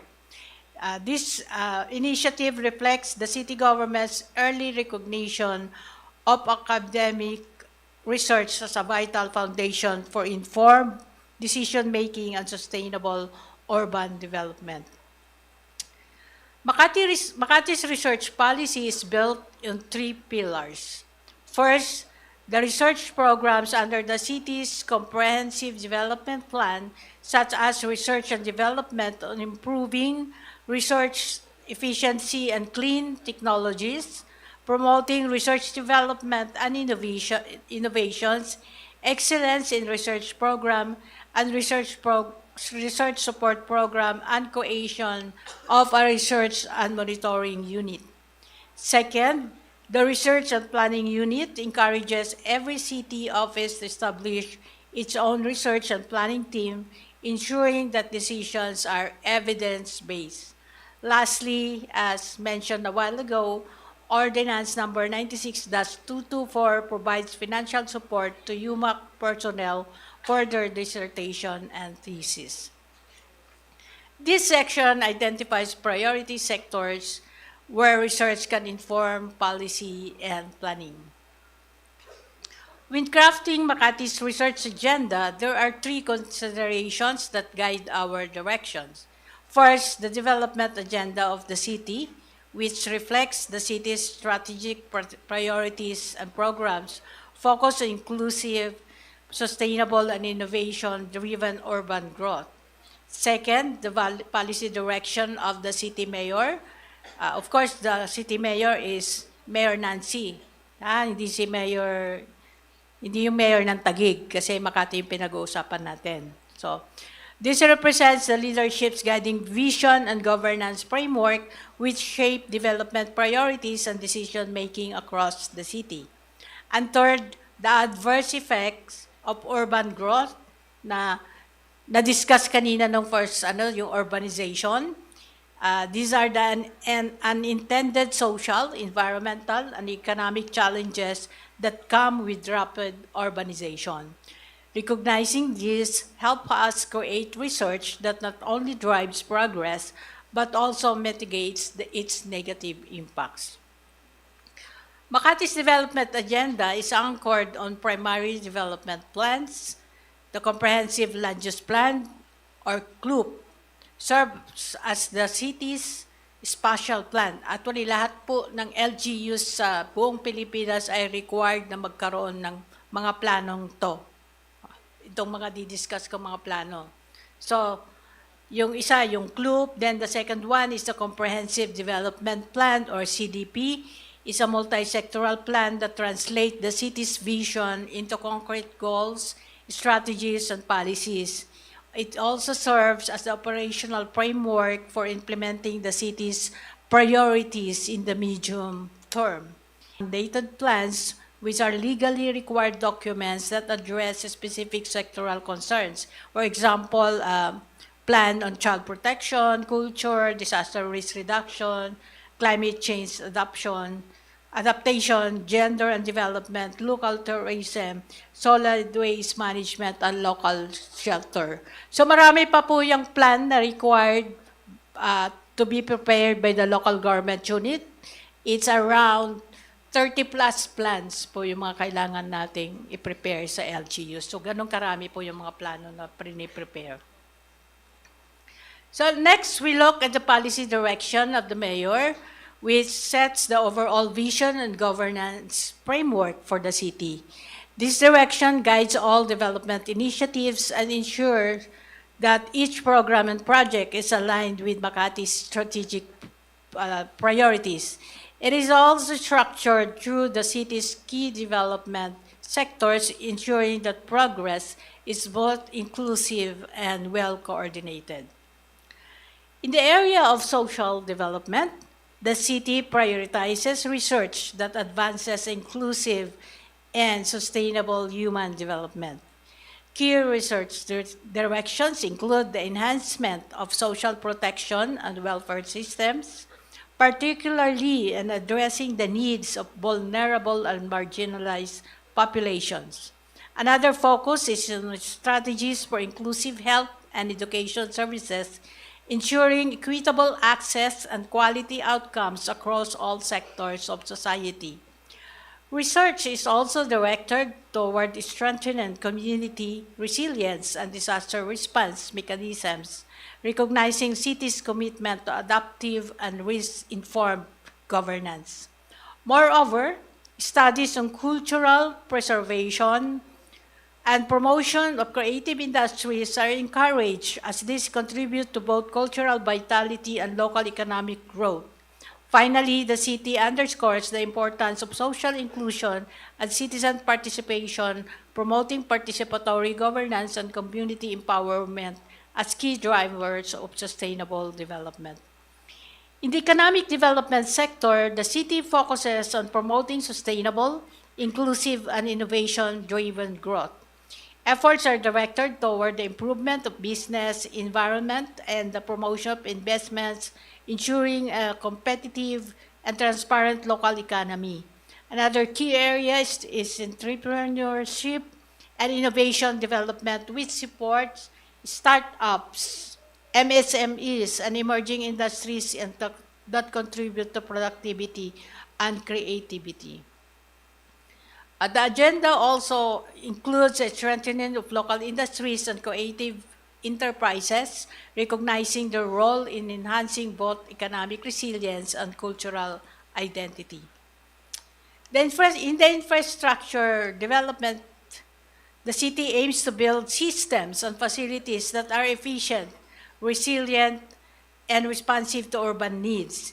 Key priorities include urban infrastructure and modernization and resilience, ensuring that public facilities and utilities can adapt to growth and withstand environmental challenges.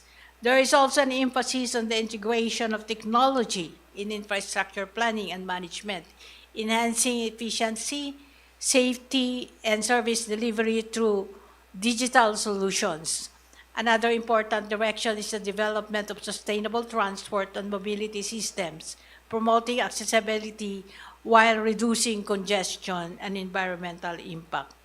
The city likewise values heritage conservation and adaptive reuse on urban design, balancing modernization with the preservation of historical identity. Moreover, Makati envisions infrastructure that supports smart and connected communities, enabling innovation, inclusivity, and an improved quality of life. In the environmental management sector, Makati emphasizes the balance between urban growth and environmental sustainability. Central to this agenda is sustainable waste management and resource efficiency, ensuring that consumption and disposable practices minimize environmental impact. Makati likewise supports green innovation and the development of renewable resources, encouraging technologies and practices that reduce carbon emissions and promote sustainability. In addition, the city prioritizes ecosystem protection and urban environmental balance, in recognizing that a healthy environment is essential to long-term urban resiliency and livability. The institutional management sector centers on enhancing the efficiency, integrity, and adaptability of Makati's governance systems. Efforts are directed towards governance, innovation, and process improvement with the goal of streamlining operation and strengthening public sector responsiveness. The city gives strong importance to data-informed governance and digital transformation, where technology and analytics play a key role in evidence-based policy formulation and operational efficiency. Another priority area is interagency coordination and policy integration, ensuring that government units work cohesively toward shared development goals. In parallel, Makati advances sound fiscal management and performance accountability, maintaining transparency and prudent resource utilization as cornerstone of good governance. Urbanization has long been recognized as a key driver of growth and development. However, as cities expand and become more complex, urbanization also produces a range of both positive and negative impacts. On one hand, urbanization enhances productivity through positive externalities and economies of scale, creating opportunities for innovation, economic efficiency, and improved access to services. On the other hand, rapid urbanization often gives rise to various challenges as managing traffic congestion, ensuring the availability of green and open spaces, enhancing the city's aesthetic environment, as well as promoting walkability and sustainable mobility, mitigating the impacts of natural disasters, and providing affordable and adequate housing for all residents. These emerging urban issues present rich opportunities for research and policy innovation, particularly for those interested in exploring sustainable and inclusive approaches to urban development.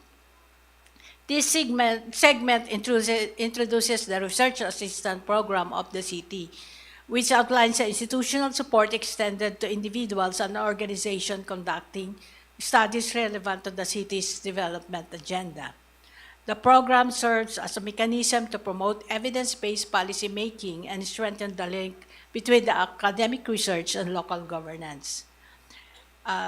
This is grounded in several legal mandates that institutionalize for support for research and innovation within the university. It is primarily anchored in City Ordinance Number 96224, which provide financial assistance to UMak personnel for the completion of their dissertation and thesis. In October 2017, the University Research Committee was established to further strengthen this initiative. The committee facilitates research funding, supports local and international paper presentations, as well as administers financial grants for both sabbatical and non-sabbatical thesis or dissertation by regular university employees. Additionally, under Board of Regents Resolution Number 2014-165, the financial grant for regular faculty employees who did not avail of sabbatical leave or university scholarship was increased to 25,000 pesos for a graduate thesis and 50,000 pesos for a dissertation, subject to the availability of fund. The UDD, or the department which I head, plays a vital role in the implementation of research assistance program of the city government. So we are part of the review committee, and we are one of the member of the review committee, and we are responsible for evaluating dissertation and thesis submitted by UMak personnel who are applying for financial assistance. And our review ensures that each study meets the established criteria for funding and aligns with the city's research priorities. This alignment guarantees that research outputs contribute directly to evidence-based policymaking and sustainable growth. And in terms of study recommendations, the UDD also provides the university with a list of priority research topics that addresses emerging urban development challenges. This serves as a guide for UMAC personnel in formulating their thesis or dissertations, ensuring that their work remains both academically rigorous and practically meaningful for the city. To end, I'd like to share this quote by Zora Neale Hurston. Research is formalized curiosity. It is poking and prying with a purpose. This reminds us that research begins with curiosity, that natural urge to ask why and how. Diba, mahilig tayo magtanong nun, bakit? Bakit kailangan yan? Diba? Paano? So, yun. But what makes it meaningful is purpose. When our questions lead to actions that improve lives, strengthen communities, and guide the city's growth. In many ways, that's what the City of Makati's research initiatives are all about, transforming curiosity into informed action and ensuring that every inquiry contributes to a more inclusive, data-driven, and forward-looking. With that, thank you very much and enjoy the rest of the day.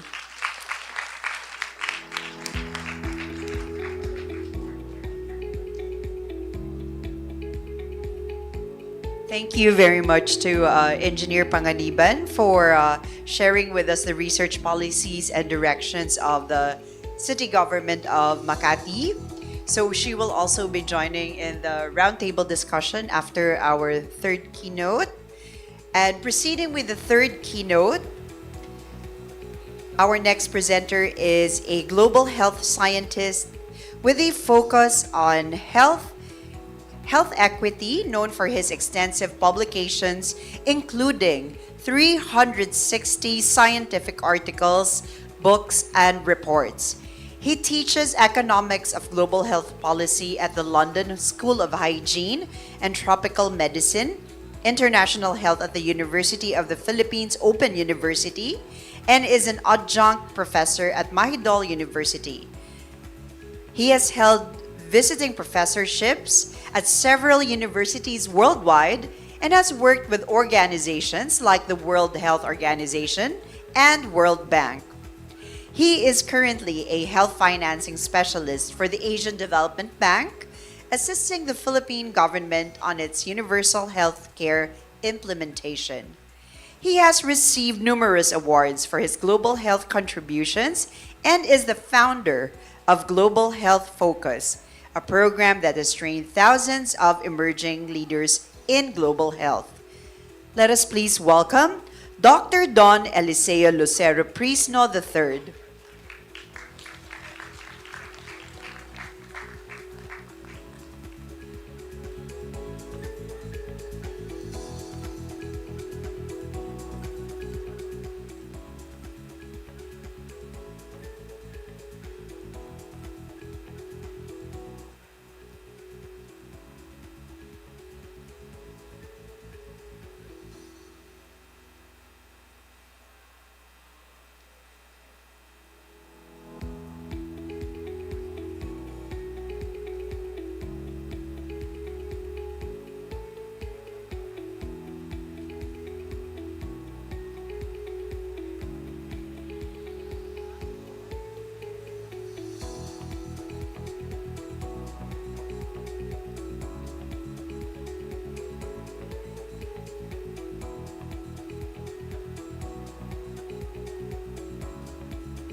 So to allow our tech team to refine something at their end, once again, we would like to thank our co-presenters and sponsors, SLSU, Southern Leyte State University, BIPSU, Biliran Province State University, Global Health Focus, Kuzu Bites, a place for bite vibes, Baya Bakes, and Coffee Meat Cafe and Restaurant. Thanks as well to the University of Makati and the City Government of Makati for the 8th Research Congress. Likewise, we invite everyone that right outside at our lobby, there will be exhibits for our researches from the students that have won national competitions. We invite you to please visit them today and tomorrow so that we could also cheer on our dear classmates and friends who have won these competitions. Thank you very much.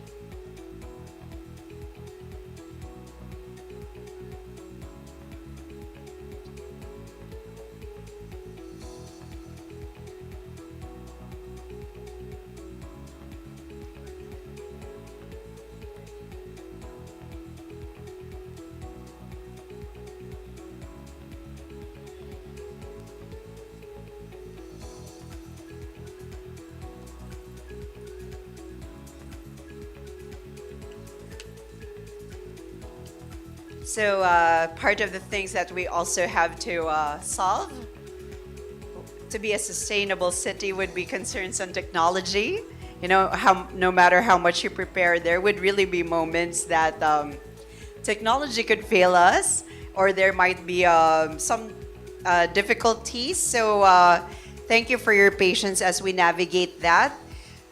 We might have difficulty reaching Dr. Prisno right now. Maybe he's also having some connectivity concerns where he is at. So what we will do, because we know that time is gold, is to proceed with the roundtable discussion, and it will also eventually lead to the synthesis. And to help us with that, we would like to call on our plenary rapporteur, Ms. Patricia Leshaw, from the Office of the President to please join us on stage. Once again, also, we would like to request Engineer Merlina Panganiban to join us on stage for the roundtable discussions. And there might be questions also from our audience, whether in-house and online. Please get ready with your questions. Likewise, joining the plenary roundtable discussion will be Dean Bambang Brojonegoro of Asian Development Bank Institute. I'm sure there are also questions that we could look at and through an international lens, as we mentioned earlier. So let's just give them time to come up on stage. And dear audience, again, whether present or online, please get ready with your questions. For those who are joining us here in the auditorium, there are microphones left, right, and center, if I'm correct. And for those joining us online, I'm sure our tech team will be more than happy to send those questions to us. Thank you very much. And Ms. Lesha is on stage. Good morning. Good morning, everyone. Good morning.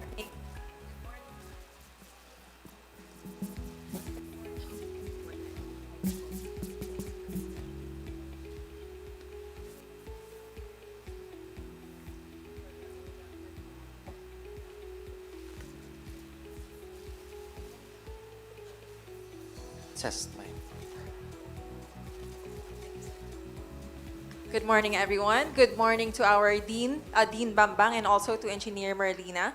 So, before we proceed to asking the questions from our audience, we have prepared a set of questions. So, the first question is addressed to Dean Bambang. So, here we go. Given the emphasis on data-driven governance and the surge in energy demand in Southeast Asia, what are the most critical data sets and metrics necessary for real-time monitoring and evidence-based decision-making in urban energy efficiency and low-carbon growth pathways? Okay, yeah. Yeah, I think the most important data that we need to prepare, especially from each of the ASEAN member countries, is clearly the demand for electricity, and also at the other end is of course the fuel consumption for transportation.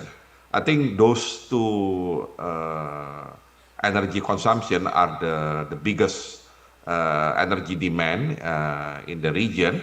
So I think it is very important for each of ASEAN country member to really come up with accurate data, and looking also at the other side, because this is more on demand side, but also on the other side, on the supply side, then you need to have a clear information about the source of the energy supply itself. And of course, we know it will be dominated by fossil fuel, but also when we are using fossil fuel have, there are three types of fossil fuel energy, which is diesel fuel, or we usually call oil, and then natural gas and coal. And in the use of the coal itself, especially for power plant, there are different types of power plant, in which some power plant already using advanced technology, that even though they're using coal, but the emission will be relatively low. But on the other hand, of course, there are still a lot of coal power plant using the old technology that still has high emission. And on the diesel fuel, now there have been efforts to use more renewable type of fuel, in which, for example, we use the biofuel in Indonesia from palm oil, and from other parts of the world, they can use different type of vegetation in order to support the biofuel. So if we use some biofuel, including bioafter, for example, for the airplane, then I think it has to be recorded well. And of course, we have to see whether the impact has been well accepted by the energy users. For example, because in biofuel, some of the car manufacturers tend to decline if, let's say, their car has to use the blended between the fossil fuel and the biofuel. So I think those kind of information are very important, together with the use of the natural gas, in order to make sure that we are really prepared for reducing the emission, and at the end, using all the data available, then we can make a good strategy for the future. For example, if, let's say, in the case of Indonesia, if, let's say, the biofuel has been successful and people already accept biofuel as part of their energy consumption, then it means it will give some information, a strategy for the government to increase the production of biofuel itself and reduce the use of fossil fuel gradually. So at the end, we might come up with a better energy mix that is so-called more environmental friendly, even though we are not really using the big renewable energy at the current situation, because we know that investment in renewable energy will be quite expensive, and some of the electricity company, power company in the region might not have financial capability to promote more renewable energy. I hope I can I can answer that kind of question. Yes, thank you very much, Dean. And another question. Since your study mentions innovative financing mechanisms and regional cooperation frameworks, specifically, how can these financing mechanisms be scaled and de-risked to attract the necessary level of private investment required for the mass adoption of green buildings and sustainable transport infrastructure across diverse urban contexts in Asia? Yeah. I think first, every urban or city government needs to realize that the participation of private sector is unavoidable, because we know the limitation of the public finance, especially local public finance. So with that, then we need to, increase the participation of private sector. Aside from financing issue, I think first the city or urban government needs to have a proper regulatory setup in which the regulatory setup should really be investor friendly. Sometimes private sector is very much interested because urban development, urban market will be a big market, big and potential market. But if they feel that they are not really protected or supported by proper regulation, they might stay away of being investing in the urban area. So I think the first one, we need to have proper regulatory setup to attract private sector. And secondly, in order to attract private sector money coming to the urban infrastructure, including building code, green building investment as well as public transportation, we can really utilize the so-called blended financing approach as a part of innovative financing. So what is blended financing itself? Blended financing is basically trying to blend different sources of financing. Of course, the biggest one would be the full commercial private sector investment. But in order to attract that kind of private sector investment, they need a higher return. And to secure the high return, then the public sector, for example, through government, can provide the support through their budget, some budget allocation to accompany the private money. But also they can, through the PPP scheme, public-private partner scheme, they can provide, the public sector can provide viability gap fund in order to improve the return of the private sector and also provide some kind of guarantee, because I think guarantee will be very important for private sector because usually they feel uncertain when they are investing in the public area. So in order to secure their investment, they need some kind of guarantee. So government will have to be involved in providing that. Plus, in order to, again, to improve the return on private sector, then we need to involve, for example, the source of money from philanthropy. So philanthropy usually are very active, but usually they work by their own rather than by system. So by having this blended financing scheme, we can attract philanthropy money to be part of the system.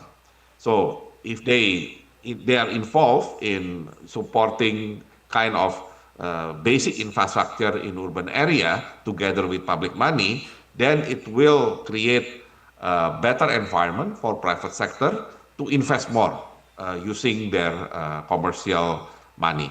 So I think that could be one of the solutions, how innovative financing can really help the urban government in order to fulfill the basic needs of their sustainable infrastructure.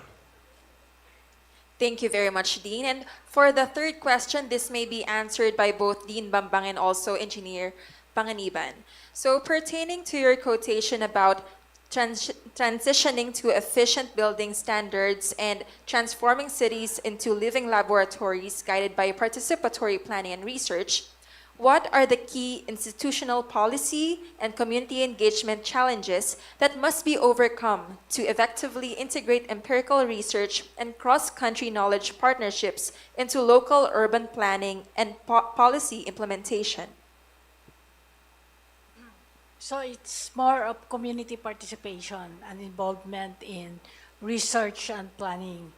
So in the Philippines, as well as in a lot in Makati also, we involve all the sectors or all the members of the different parts of the society in our activities, especially in planning aspects. So they are always invited to be part of the process as well as in the implementation aspect of a program. Also, we accredit CSOs. These are the NGOs, POs, to be legalized partner. So they are the legal partners of the city in in in our activities in planning, budgeting, in all aspects of governance. They are involved in approving the also in approving the projects as well as in plans. So Thank you very much. Dean, do you have something in Yeah. mind to add? Yeah, just like to add the importance of the law enforcement. I think consistent law enforcement will be critical to ensure the success of the implementation of environmental friendly building code. For example, I can give one example in Jakarta, in which still many big building, tall building, still using groundwater for their water supply. As a result, when they are building the very tall building, the groundwater will be even deeper.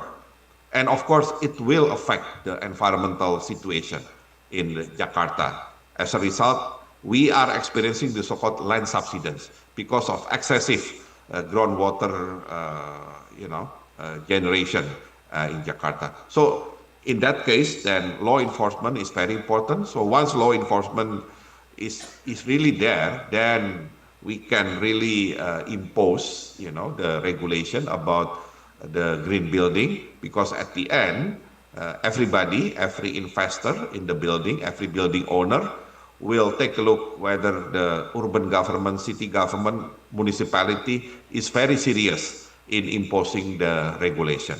So again, I think law enforcement, aside from community involvement, is very critical to ensure the success of the green building code. Thank you very much, Dean. So since we have limited time, I will be giving the floor again to Ms. Camille. Thank you, sir. Thank you, Engineer Merlina. Thank you, Ms. Lesha, for facilitating our roundtable discussion for this morning. Also, once again, to Engineer Panganiban and Dean Bambang. But please stay on stage, Engineer Panganiban, as at this point, we also would like to invite our management committee, our Vice President for Planning and Research, Dr. Maria Faye Ninette Cariaga, to please join us on stage, along with Professor De Los Santos, as we present our certificate of appreciation to our first round of plenary speakers. So this would be to Dean Bambang Brojonegoro, who will receive this online too, or eventually, if hopefully we could visit you in person, or you can come visit us here, that would be wonderful. And also to Engineer Merlina S. Panganiban. So as they go to the center, please allow me to read the certificate of appreciation. This certificate of appreciation is awarded to Engineer Merlina S. Panganiban and Dean Bambang Brojonegoro for their keynote presentation, Strategic Research Agenda, Research Direction of the City Government of Makati during the 8th Research Congress, with the theme Advancing Urban Development Through Research, Establishing Innovative Solutions for Sustainable Cities, conducted on October 22 to 23, 2025 at the University of Makati Admin Building Auditorium, signed Florante de los Santos, Maria Faye Ninette M. Cariaga, and Elexor C. Ramos.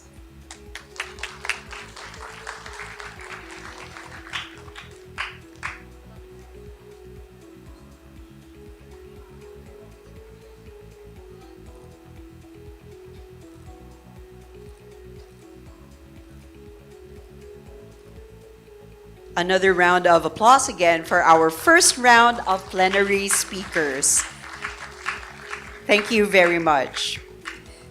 So once again, we would like to invite the presence of our keynote presenter earlier. So thank you very much for your patience, as our tech team, and I'm very sure their tech team as well, also had to navigate some technical issues. But he is here. And once again, he is our third keynote presenter, a global health scientist with 360 scientific articles, books, and reports. He teaches at the Economics of Global Health Policy at the London School of Hygiene and Tropical Medicine. He's also a professor at Mahidol University, has held visiting professorships at several universities worldwide, and has worked with organizations like the World Health Organization and World Bank. He's currently health financing specialist for Asian Development Bank, and he assists in the Philippine government on its universal health care implementation. Once again, ladies and gentlemen, please help me welcome Dr. Don Eliseo Lucero Prisno III.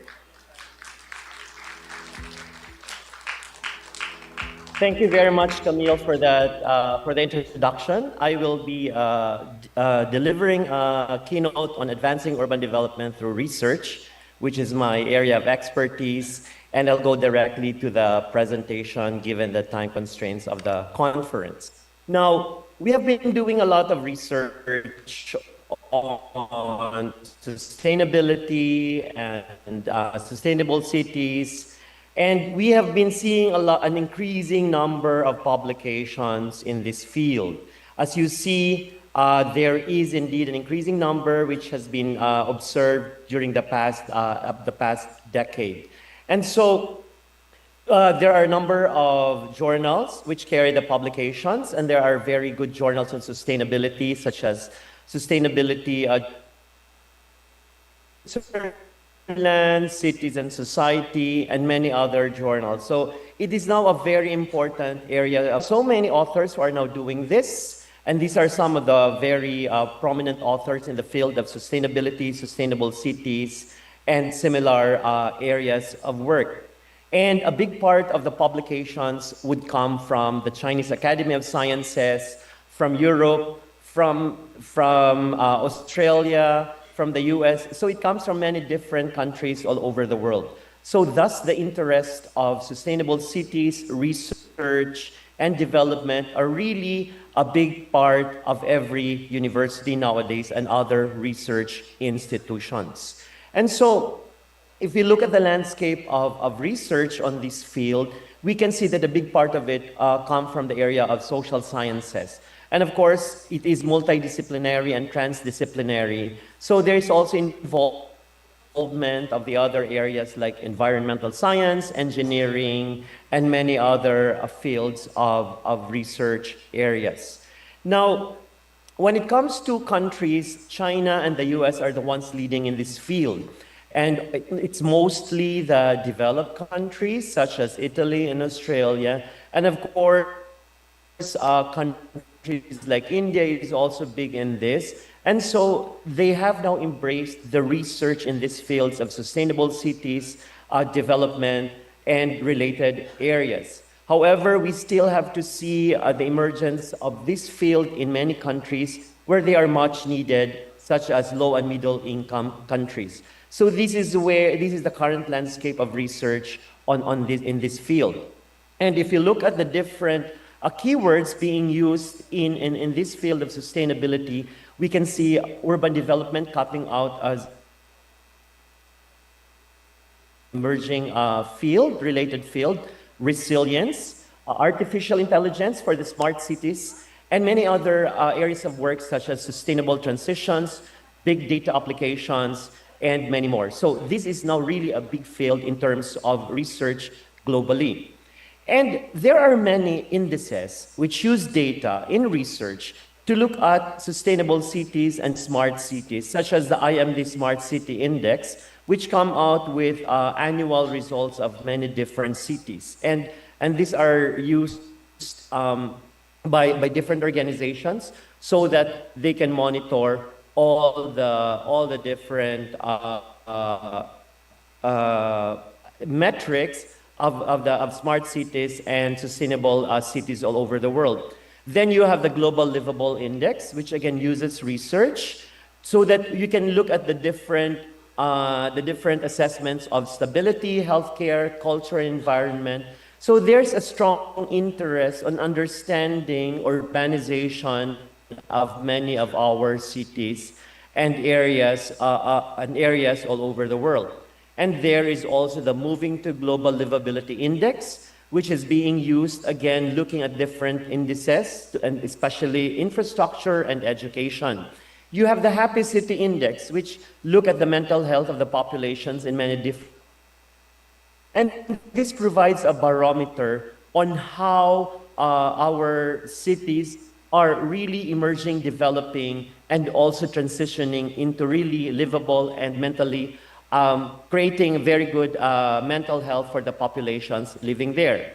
You have the quality of life survey of the different cities, which looks at the different the quality of life based on climate, architecture, infrastructure, and so on. Then you have Mercer's quality of living ranking.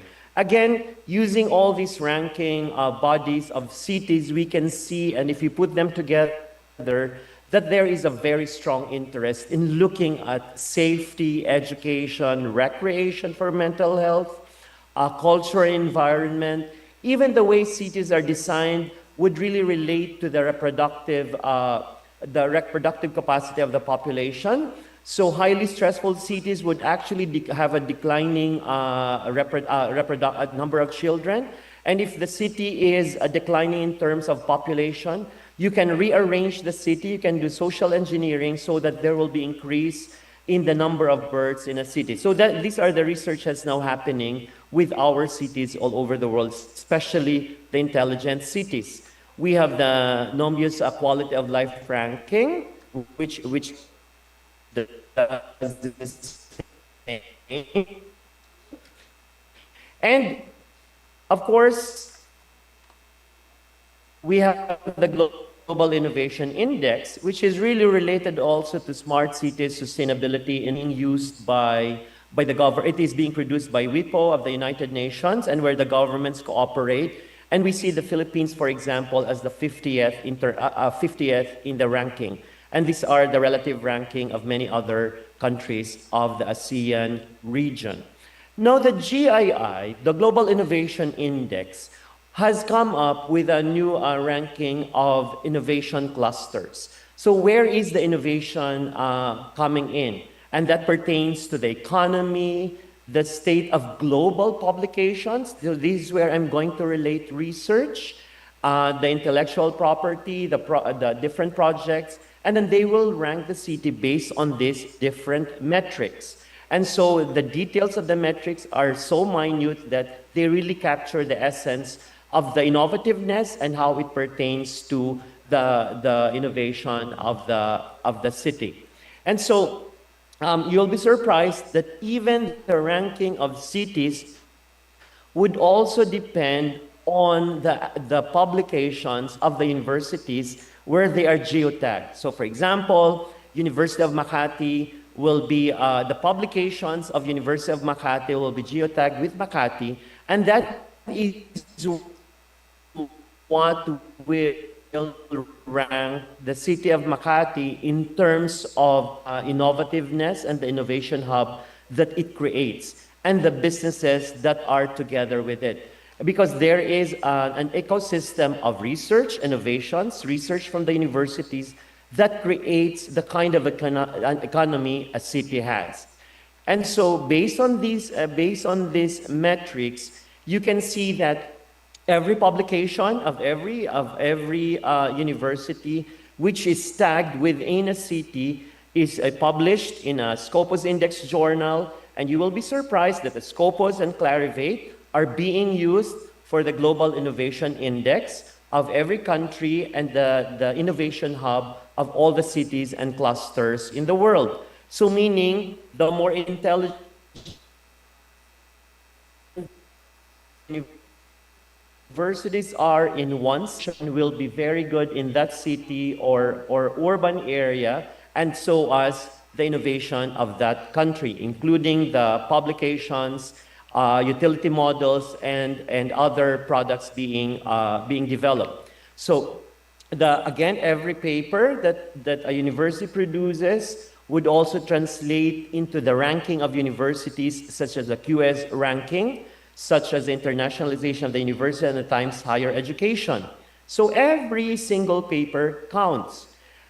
In the Global Innovation Index, the number of scientists are also counted as part of the metrics. You have PISA, you have the publications, and the number of scientists.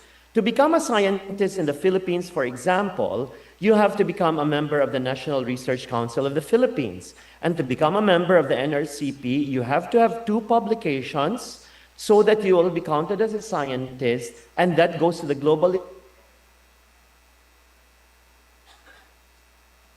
Innovation Index, which of course impacts, there will be more innovations being presented and the GII goes higher. QS ranking, surprisingly, is part of the metrics of Global Innovation Index. How many universities does the Philippines have which are ranked in the QS? And so they will get points. And ranking with the QS is also based on the Scopus papers being produced by every university. And so some of the cities, of course, many of our top, and the cities there are the ones getting the points for the innovation ranking of the innovation hubs in the GII. And the number of papers are also counted, and they would use, as I mentioned earlier, Clarivate and Web of Science. Every single paper of University of Makati as an innovation hub. So therefore, there is no choice of the universities in Makati, particularly that owned by the city, that they produce a lot of papers, because that is one way of getting the city a hub listed in the innovation hub, because of all the things that are the products developed, the publications developed, the H indices produced, are all part of the metrics. And the H indices are also counted.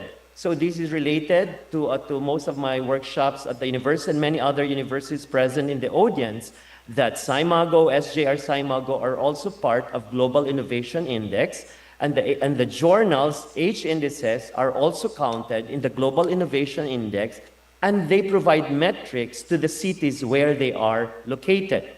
And so this is just a short snippet of what's the relationship between research, smart cities, sustainability, Global Innovation Index, and investments, including the unicorn companies. So the unicorn companies are companies which are of 1 billion value without putting it in the stock market. And this is also one of the measures of Global Innovation Index. And you know very well that some of the unicorn companies of the Philippines are Paymaya, GCash, and so they are counted both in the GII and also in other metrics. And so these unicorn companies such as Airbnb, Facebook, Google, they are included in the metrics of the things that I mentioned earlier. If you will see, there is a conglomeration of unicorn companies where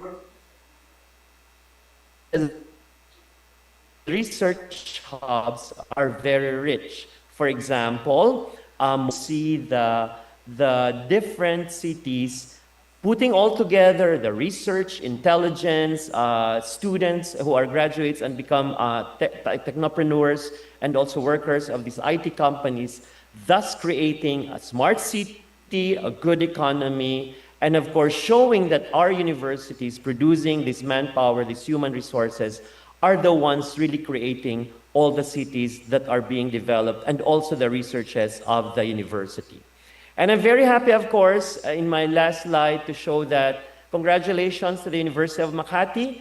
Of all the LUCs of the Philippines, you remain as the #1 producer of research as of this year. And I'm very happy, and I hope that you keep that, because Makati should be the top city, not only in the Philippines, but of the world. And there is a very strong interrelationship between the university and Makati being a smart city, sustainable city, and an innovative city. So thank you very much for the invitation. I'm always happy to be a part of the university and of this conference. Thank you. Thank you, Dr. Don Eliseo Prisno III, for your talk this morning, and of course for ensuring or helping the University of Makati also be the top LUC when it comes to the field of research. So at this point, we may have to give this to you in person or perhaps online, but please allow me as well to read the certificate of appreciation to Dr. Don Eliseo Lucero Prisno III. So to read, this certificate of appreciation is awarded to Dr. Don Eliseo Lucero Prisno III for the plenary presentation, Educating for Sustainable Cities. Oh, sorry. I think it's a different. There we are. For their keynote presentation during the 8th Research Congress with the theme Advancing Urban Development Through Research, Establishing Innovative Solutions for Sustainable Cities, conducted on October 22 to 23, 2025 at the University of Makati. Signed, Florante de los Santos, RGC, Maria Faye Ninette M. Carriaga, RPH, PhD, EM, and Elexor C. Ramos, PhD, CESE. Once again, a round of applause, and thank you so much, sir, for gracing this occasion with your presence. We know you're very busy, so this means a lot to the University of Makati. Thank you very much. Also, if there are questions that you would like to ask Dr. Don Prisno, please just forward them to the Center for University Research. The same would be for questions you might have to our first two plenary speakers earlier. All right, so I think we're proceeding to the next, and I think I'll take a cue from what was mentioned earlier, that sustainable cities begin with sustainable bodies, or healthy cities begin with healthy bodies, and healthy bodies happen when you move. So I think there's been a lot of listening for the past couple of hours. I think it would be a good opportunity to invite everyone to please stand up and pretend to reach the ceiling as high up as you can. So everybody stand up. Come on. Get up from those seats. Thank you so much also for the deans and professors who are joining us. And let's do this together. Let's do this together. So, but yes, you can practice. Reach the ceiling as high as you can. And as you do so, remember the University of Makati tagline, which is, we rise, shine, anywhere. So at the count of 3, 1, 2, reach the ceiling 3. I don't hear you though. Okay, let's do it one more time. 1, 2, reach the ceiling 3 and chant. Rise, shine.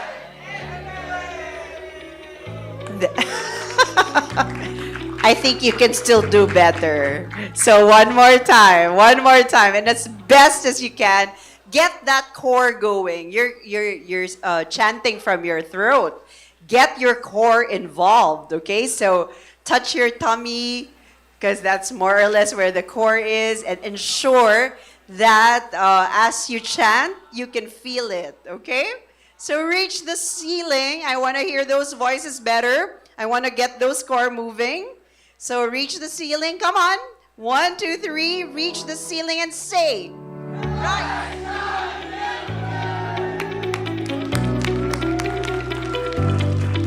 See, I believe you could do that. Thank you very much for indulging, for stretching, and getting ready for the next round of plenary. So for our next plenary presentation, our first, see, you had so much fun. So let me go ahead and do this. Our first presenter serves as the program manager of expansion strategy at the Global Health Focus Africa. He leads the organization's outreach strategy for Global Health Emerging Leaders program and the digital health team within the African region. He is a registered nurse graduate from Amadu Bello University, Zaria, Nigeria. I hope I'm pronouncing that correctly. And currently pursuing his master's degree at Chulalongkorn University, Bangkok, Thailand. He is an enthusiastic academic who enjoys researching and contributing to the scientific knowledge of subjects such as nursing, clinical epidemiology, and global health. He has also published in reputable international journals. He was a member of the Youth Editorial Board of Public Health Challenges, Wiley, from 2020 to 2024.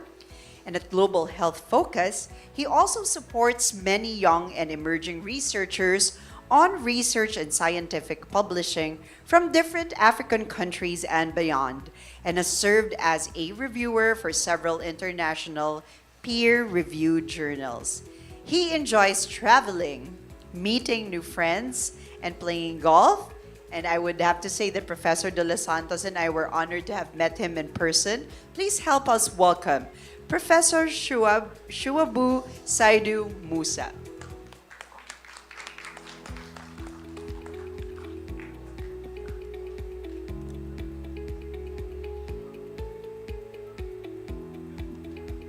Actually, good morning, everyone from Bangkok. Thank you so much for your kind introduction, Dr. Camille. It's nice to meet you. Actually, I'm going to be a professor. You can just call me simply my pleasure. So for my presentation, okay, beautiful.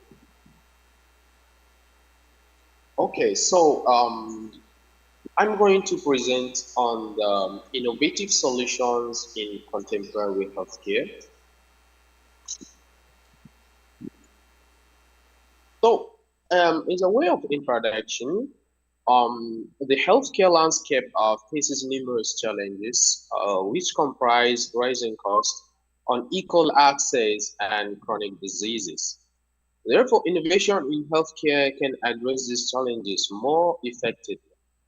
And therefore, today we will explore how health innovation is transforming the field with real world examples.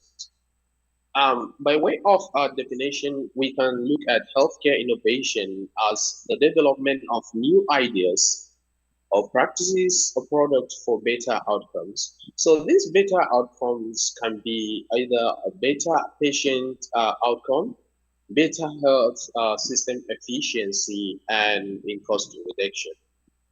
So by way of curiosity, the health innovation to pursue, that is which type of health innovation, here based on my presentation, we have like three healthcare innovation which the individual can pursue, especially as with regards to students.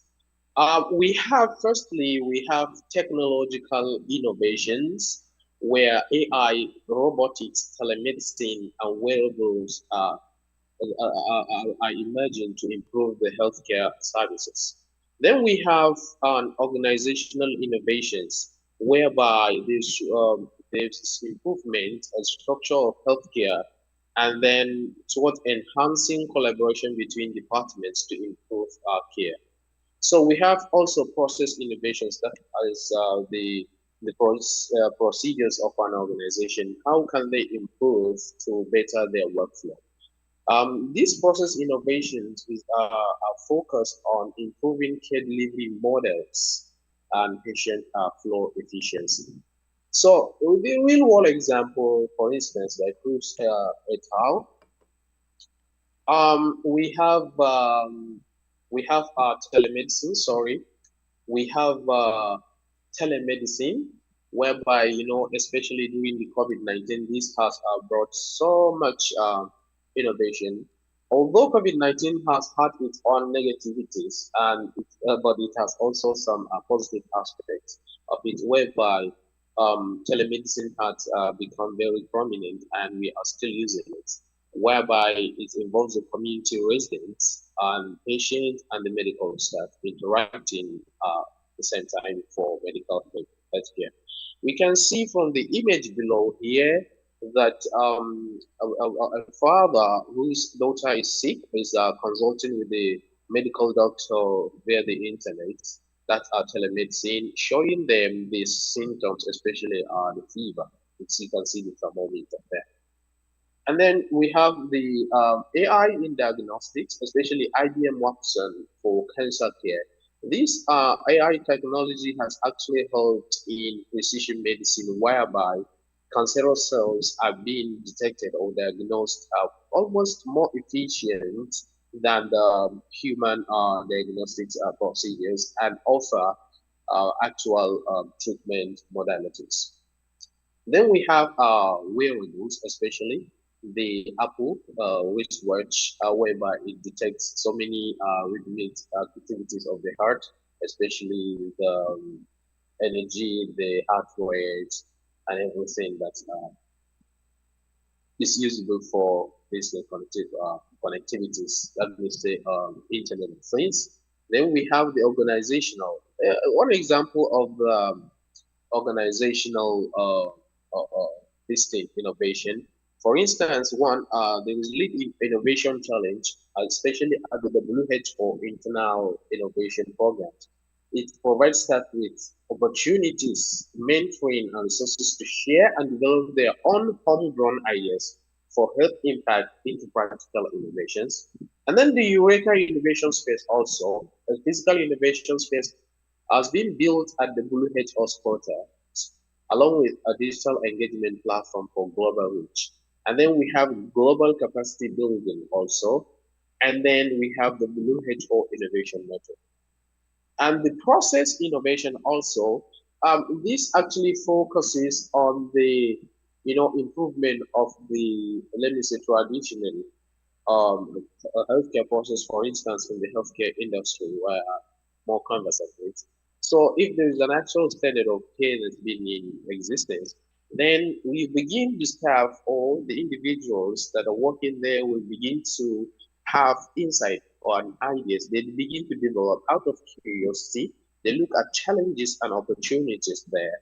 They either inform enabling technologies or companies that can be consulted and make the invention, or they can create such inventions within the organization. So to import from the technologies, to import for them, and then they improve how they carry out their activities within the organization.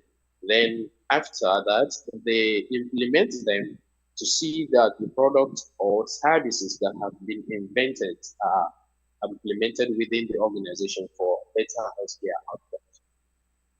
So we have groundbreaking innovations, as I have stated earlier.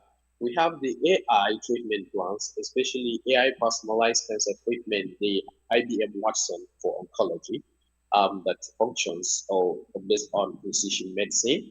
And we have blockchain data, and then we have remote monitoring as the wearables also employed. So, and we have a student-led example. For instance, this is the main thing for me actually, whereby students will be, given the opportunity to bring their thought or ideas into action, whereby innovation will be encouraged within students as PG, a postgraduate student, both as masters and the PhD level are very crucial to innovations in whatever field that is in question. For example, we have Muhammad Mustaf Ahmed, which happens to be the tech leader at Global Health Progress. He's built a medical triage system supported by a Streamlit for Somalia. For instance, these are innovations actually.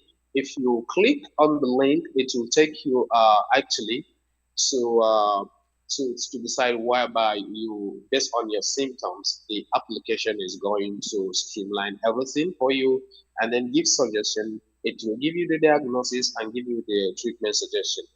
Also, he is currently working on a project in Thailand, dengue forecasting dashboards, whereby dengue alert system will be innovated in such a way that it will use a weather variables such as the temperature, the rainfall, to predict actually the level of severity of dengue infection, whether there will be an outbreak or not. So, what are the challenges to this innovation in almost all organizations? We have financial obstacles, especially with startup companies, and then new technology. It hinders technology development with startup companies. And then we have the cultural resistance. This cultural resistance comes from the from the staff of the organization and also from individuals. For instance, the COVID-19 vaccine that was rapidly developed during the COVID pandemic, it has faced so many resistances in form of hesitancy. Even the healthcare workers were not ready to actually use to take the vaccine, let alone the common masses. So there's skepticism towards new technologies. We have the issue of data privacy also, which ensures security of patient data. And then we have our regulatory challenges. It's because there are regulatory bodies, especially FDAs, that regulates the consumption of or let me say, access to new technologies. Because it slows, due to bureaucracy, it slows approvals of technology introductions that are very vital to us to healthcare. And then we have ethical concerns regarding data privacy and consent of the individuals. And then we have blockchain implications. So, the role of collaboration, I want to talk about the role of collaboration in healthcare. Then, when we talk about collaboration should be at the center of almost all innovations because it's never a solo adventure or endeavor. We need cross disciplinary and public-private partnerships, which are key to successful innovations. For instance, when you are trying to build a machine learning algorithm, or let me say predictive machine learning issues on dengue, for instance, that Mustard is working on, you need to, collaborate with public health department and geographical or meteorological departments. And public health experts, technology experts, everybody was come together and contribute their own quota. Then, for instance, we have the Google and Mayo Clinic that use AI to predict patient deterioration. Then, what's the future of innovation in healthcare? We have now we have genomics and precision medicine, where personalized therapies are being inculcated. For instance, we have development of hepatic network that's especially in oncology, whereby it attaches itself on the surface of cancerous cells. For instance, the breast cancerous cells, and then it kind of inhibits its growth, and then apart from that it gives signals to the immune system to specifically attack those cancerous cells, thereby giving precision and avoiding any different adverse events. And then, especially during COVID-19, the impact of the COVID-19 has led to the rapid adoption of telemedicine and then mRNA vaccine development. So, in a way of conclusion, and then we have seen that innovation in healthcare can address major challenges like the cost and access. And then it's emphasizing the role of research. I will emphasize the role of research, collaboration, and open-mindedness, especially to the students and mentors. As we have been doing it in Global Health Focus, I'm opportunity to kind of mentor many individuals to Global Health Focus. We're working across Africa and Asia. So the role of research is very important because you look at your environment, you come up with a question or a problem, and then you solve them using the scientific method. So you need to collaborate also. It's never a solo endeavor. You need to collaborate with people from different sectors to see that your innovation are successful. And you should be open-minded. You should be open to changes, to positive criticism that will push you forward, and then you should have mentors in such a field that you wish to innovate. So, therefore, you see, universities and research institutions are crucial in fostering future innovators. That is where mentorship comes in, and then the student having an open-mindedness to accept new technologies and then work on them and bring changes to the norms. So this brings us to the end of my presentation, and I will say thank you so much for listening.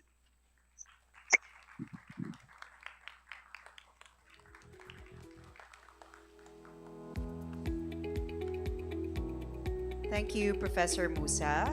There might be questions from the audience, but in the interest of time, this would be forwarded to the Center for University Research, and we will also eventually give it to Mr. Musa so that he may also accommodate the question through email. So, proceeding now to our next presenter. She is a capacity building specialist with 20 years experience in developing individual abilities and organizational processes for disaster risk management and climate change adaptation in the Asia Pacific. At the Asian Disaster Preparedness Center in Thailand, she contributed to the development of projects and urban climate resilience and ICT for disaster risk management and climate change adaptation. She has published on climate resilience, community-based disaster risk management, and the integration of disaster risk management and climate change adaptation. She is the regional director for Southeast Asia of Labyrinth Global Health and affiliated with the Philippine One Health University Network as a sustainability advisor. She is presently assistant professor at the Thammasat Institute of Area Studies in Thailand, teaching in the Masters of Arts in Asia Pacific Studies International Program. She was previously tenured at the University of the Philippines National College of Public Administration and Governance. Please help me welcome Assistant Professor Gabrielle Iglesias. Good morning. Maraming salamat po. Sawadee. I hope you can hear me well. And thank you very much for this opportunity to share my thoughts on what could be the role of Philippine universities in promoting urban climate resilience. So these thoughts are my own, and it's compiled from years of working in the field of urban climate resilience. Let me start off by bringing back something from our memory. So as way back as 2011, the Philippines was already considering what are the impacts of climate change. And you can see that in these 5 sectors, agriculture, health, water, biodiversity, and infrastructure, there will be significant effects in terms of agricultural productivity, in terms of impacts on human health due to the changing profile of the location and robustness of disease-carrying vectors, as well as what we have been experiencing recently, greater incidence of heat stress. We can also expect more intense rainfall, which leads to greater flood risk, greater incidence of flood, and the attendant waterborne diseases that come with it. We can also expect changes to the availability and quality of our water supply, whether it's from lower quality due to higher temperatures or less rainfall, or too much water, and then that also affects our water management abilities as well as adding to flood risk. And then the environment will be reacting as well to the the changes in the climate, we can see even without human intervention, we will see increased habitat loss, changes in the location of species, they will migrate, and as well as heat stress in plants and animals.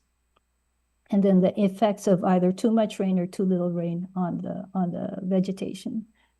And then even in cities, since our focus today is urban climate resilience, we will also be seeing some impacts on infrastructure. And those were the sectors that were identified in the 2011 publication of Pag-asa, Climate Change in the Philippines.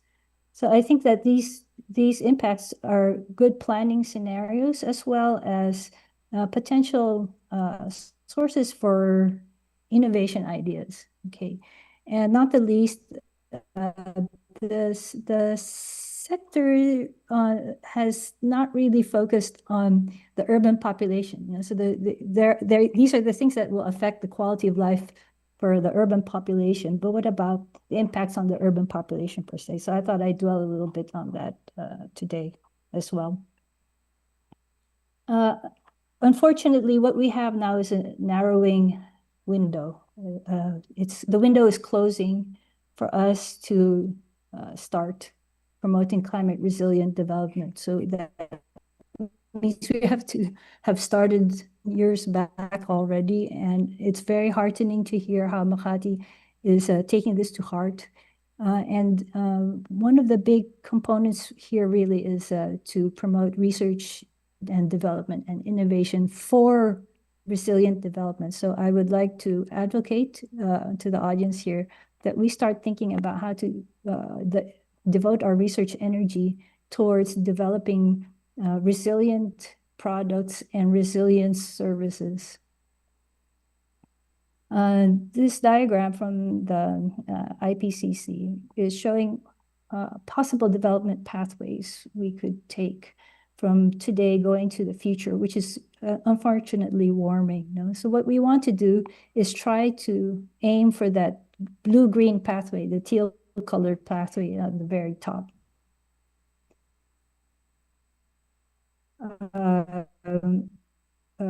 Where we become more and more resilient.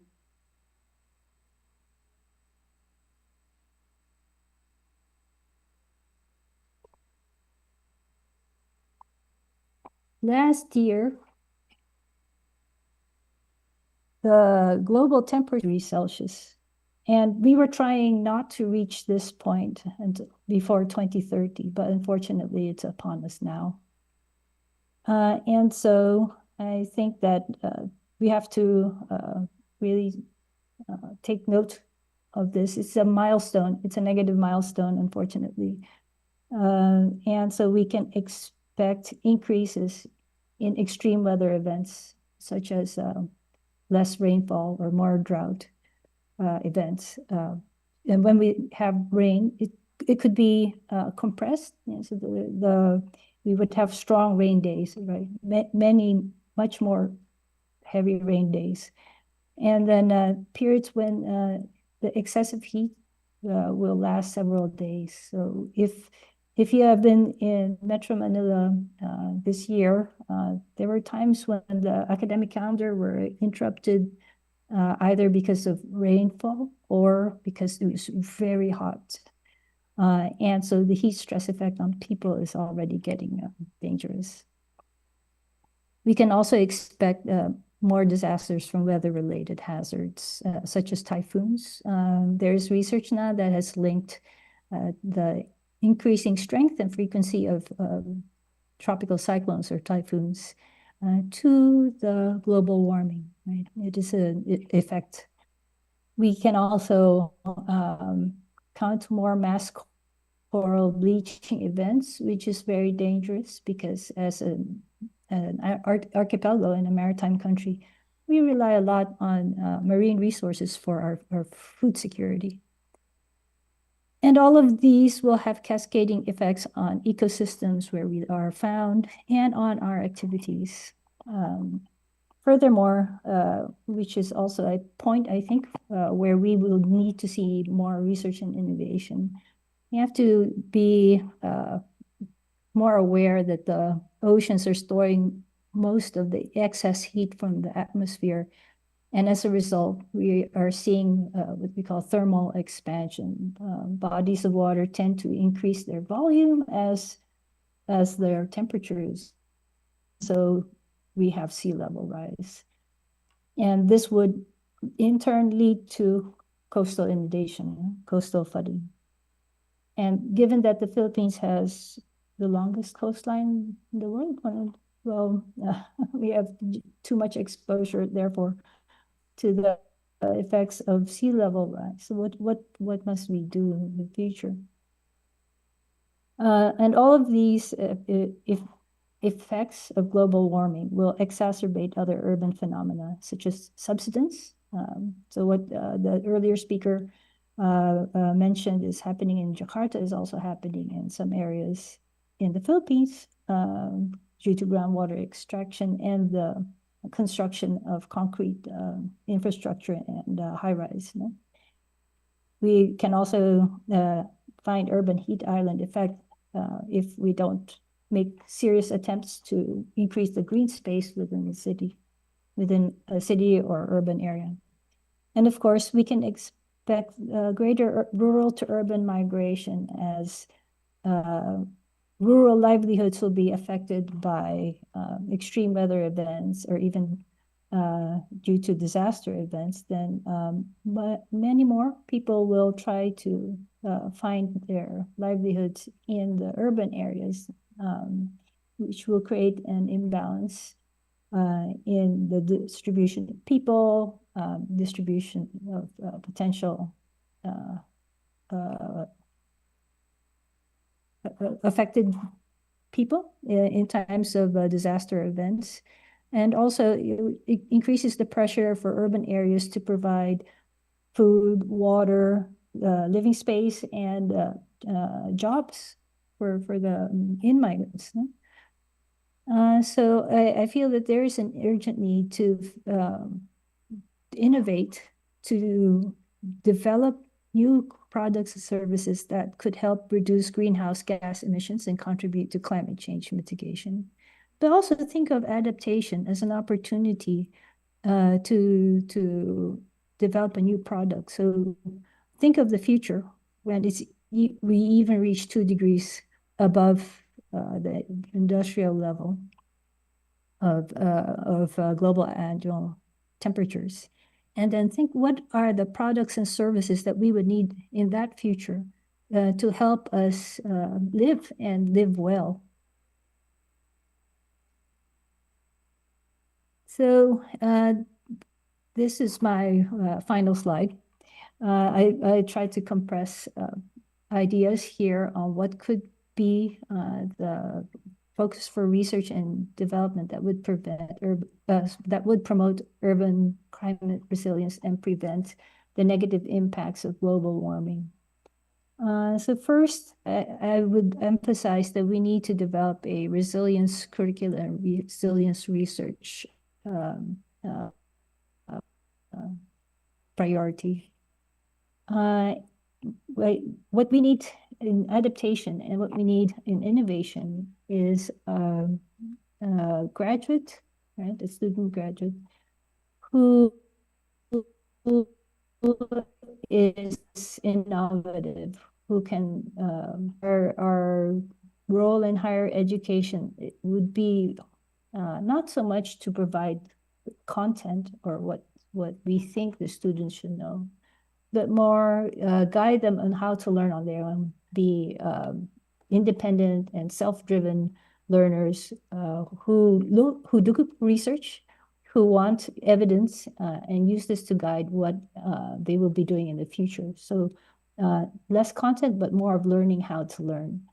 And then this way we would promote their adaptability, make them less phased by the negative impacts of global warming as the extreme weather events will become more frequent and perhaps their workplaces or their livelihoods may easily be swept away right, by these extreme weather events, and they would have to find new positions or new jobs or even entirely new kinds of work. And so flexibility, becoming competent and knowing what it is to be competent, being able to learn by oneself, these would be hallmarks of resilience. So I think the universities here might consider developing resilience curriculum in that regard. And it should be hybrid, combining self-paced online learning, but then requiring in-person projects, cooperating with other people, coordinating their efforts in a team, because this is the kind of skills that we will need in our future citizens, people who will be able to work with each other and not in isolation. We can also see this is an opportunity to provide international degree programs on urban resilience and resilience in general. I think there are very few countries that are as hard hit by disasters as the Philippines. And we have been weathering a lot of disasters.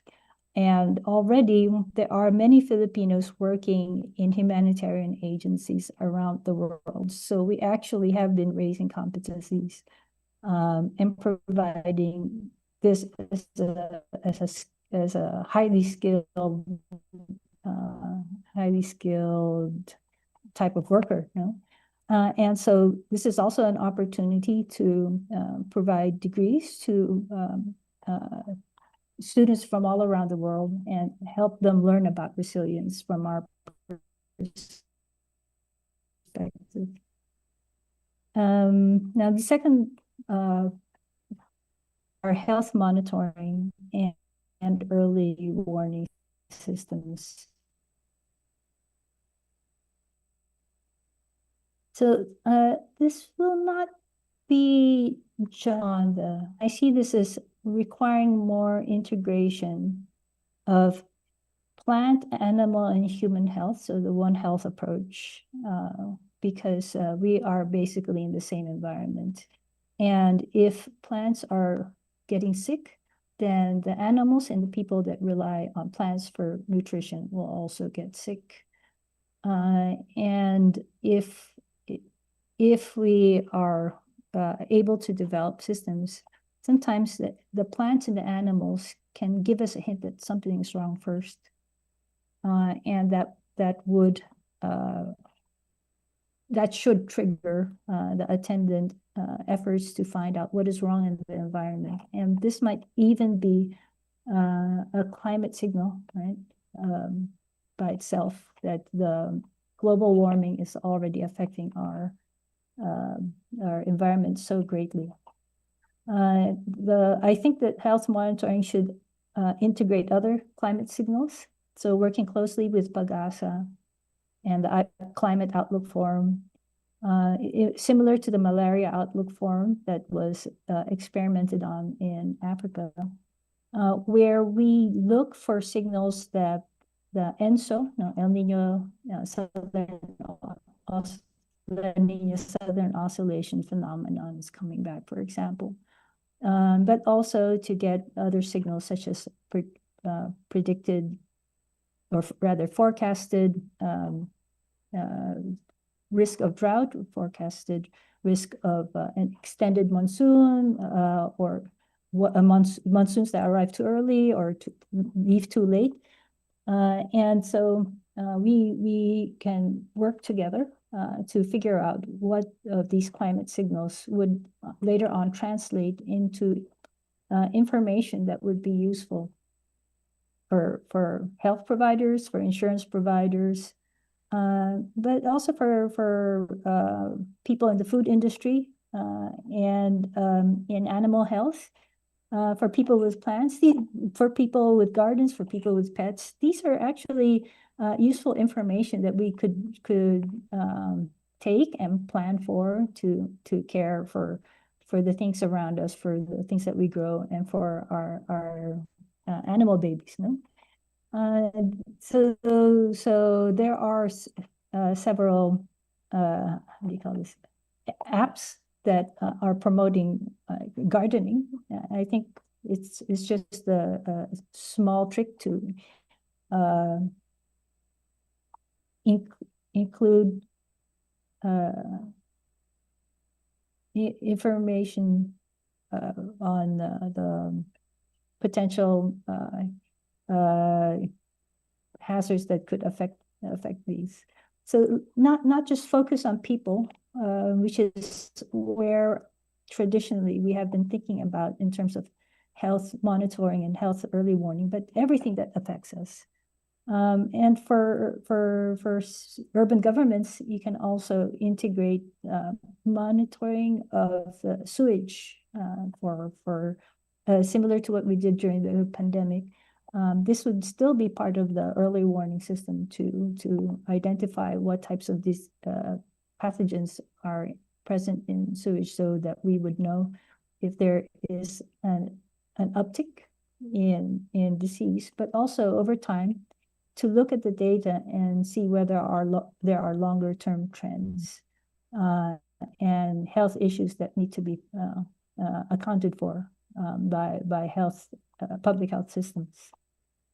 So that's the second pillar. The third pillar, which we can actually hear from the presentation of Makati, is the promotion of resilient urban planning, and as practice, but also as policy development. So I think we need to develop planning scenarios for years 2050 and the year 2100. Not just for cities, but also for highly urbanized municipalities, and to help also the rural municipalities which are trying to urbanize as well. So that their planning and their practice will be guided by scenarios. And by scenarios, I mean what kind of temperatures will be prevalent, what will be the rainfall pattern like, what will be the impact on the environment, where will we probably see more plant die-off of water bodies if we do not take measures to help these ecosystems adapt. We can also start thinking about whether we are going to see greater rates of rural to urban migration, which areas will be the likely recipients of climate migrants, and what this would mean for the kind of public infrastructure that has to be provided in the future, as well as how vigorously we would have to engage with the private sector so that there will be enough living spaces, apartments, houses, and the like that can accommodate the potential climate migrants. There's also a lot of anecdotal accounts that I find online now about examples of green infrastructure, but innovative green infrastructure, like different kinds of building materials, recycling of some materials to create green building materials, green design, integration of plants, integration of water flow, even the development not just of batteries that store electricity, but batteries that store excess heat. Could this be something that we could use to help cool our cities? Right, so storing excess heat during the day and using this excess heat later on to warm water for cooking and other uses, and to develop products for this, right? For green infrastructure, green building, green materials. We also, I feel, need to integrate green and gray space. So I'm not a purist that believes that we should only have green space, but also think about how gray and green can go together. think about how we can grow food in the urban areas itself to minimize logistics. And then instead of a relationship between the urban and the rural area, we instead promote symbiosis. We are in this world together. We rely on each other for survival. And finally, the last 2 points, which I'll just briefly describe. It may be unpopular, but we do have to think about managed retreat away from coastal areas because of the projected sea level rise could reach as high as 4 meters in the Philippines, according to a recent report by Pag-asa. And think of the green and resilient economy, where decarbonization strategy is now a growing investment strategy around the world. So value chains are greening, and if we want to be able to sell into these value chains, the manufacturing must also start developing their products and processes as green. Get certification, science-based target certification that they are greening, and work with universities for the R&D for this as collaborators with an emphasis on lab as laboratory for the private sector. And think of patents and products for a 2-degree warmer world. So those are my thoughts, and I hope I am provoking some ideas on where universities and the private sector may collaborate together in the future. Thank you very much.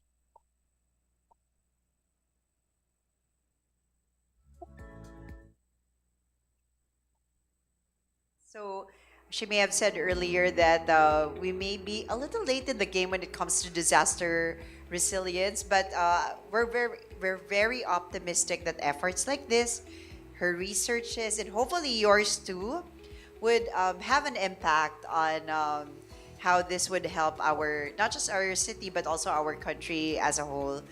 There might be questions you'd like to direct to Professor Iglesias. These, in the interest of time, would also be collected by our Center for University Research and will be forwarded to her. And thank you very much in advance, Professor Iglesias, for accommodating them once the CUR team has forwarded. So, in the interest of time, I'm also requested to introduce the next presenter. He is a faculty member of the UST Department of Philosophy of the Faculty of Arts and Letters.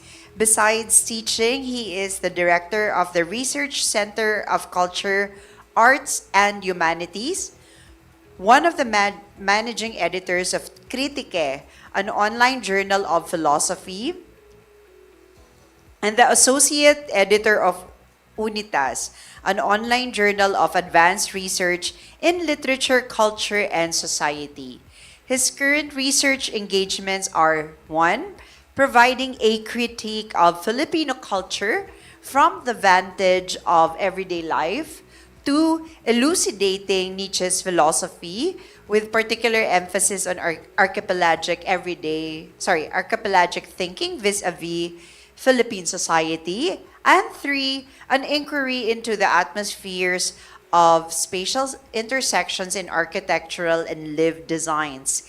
His publication list ranges from articles in various journals and book chapters with Routledge and Cambridge scholars on his fields of interest: Nietzsche, Sloterdijk, philosophy of the city and urbanism, Filipino philosophy, and comparative multicultural philosophy. Please help me welcome Anton Heinrich L. Renlan, PhD.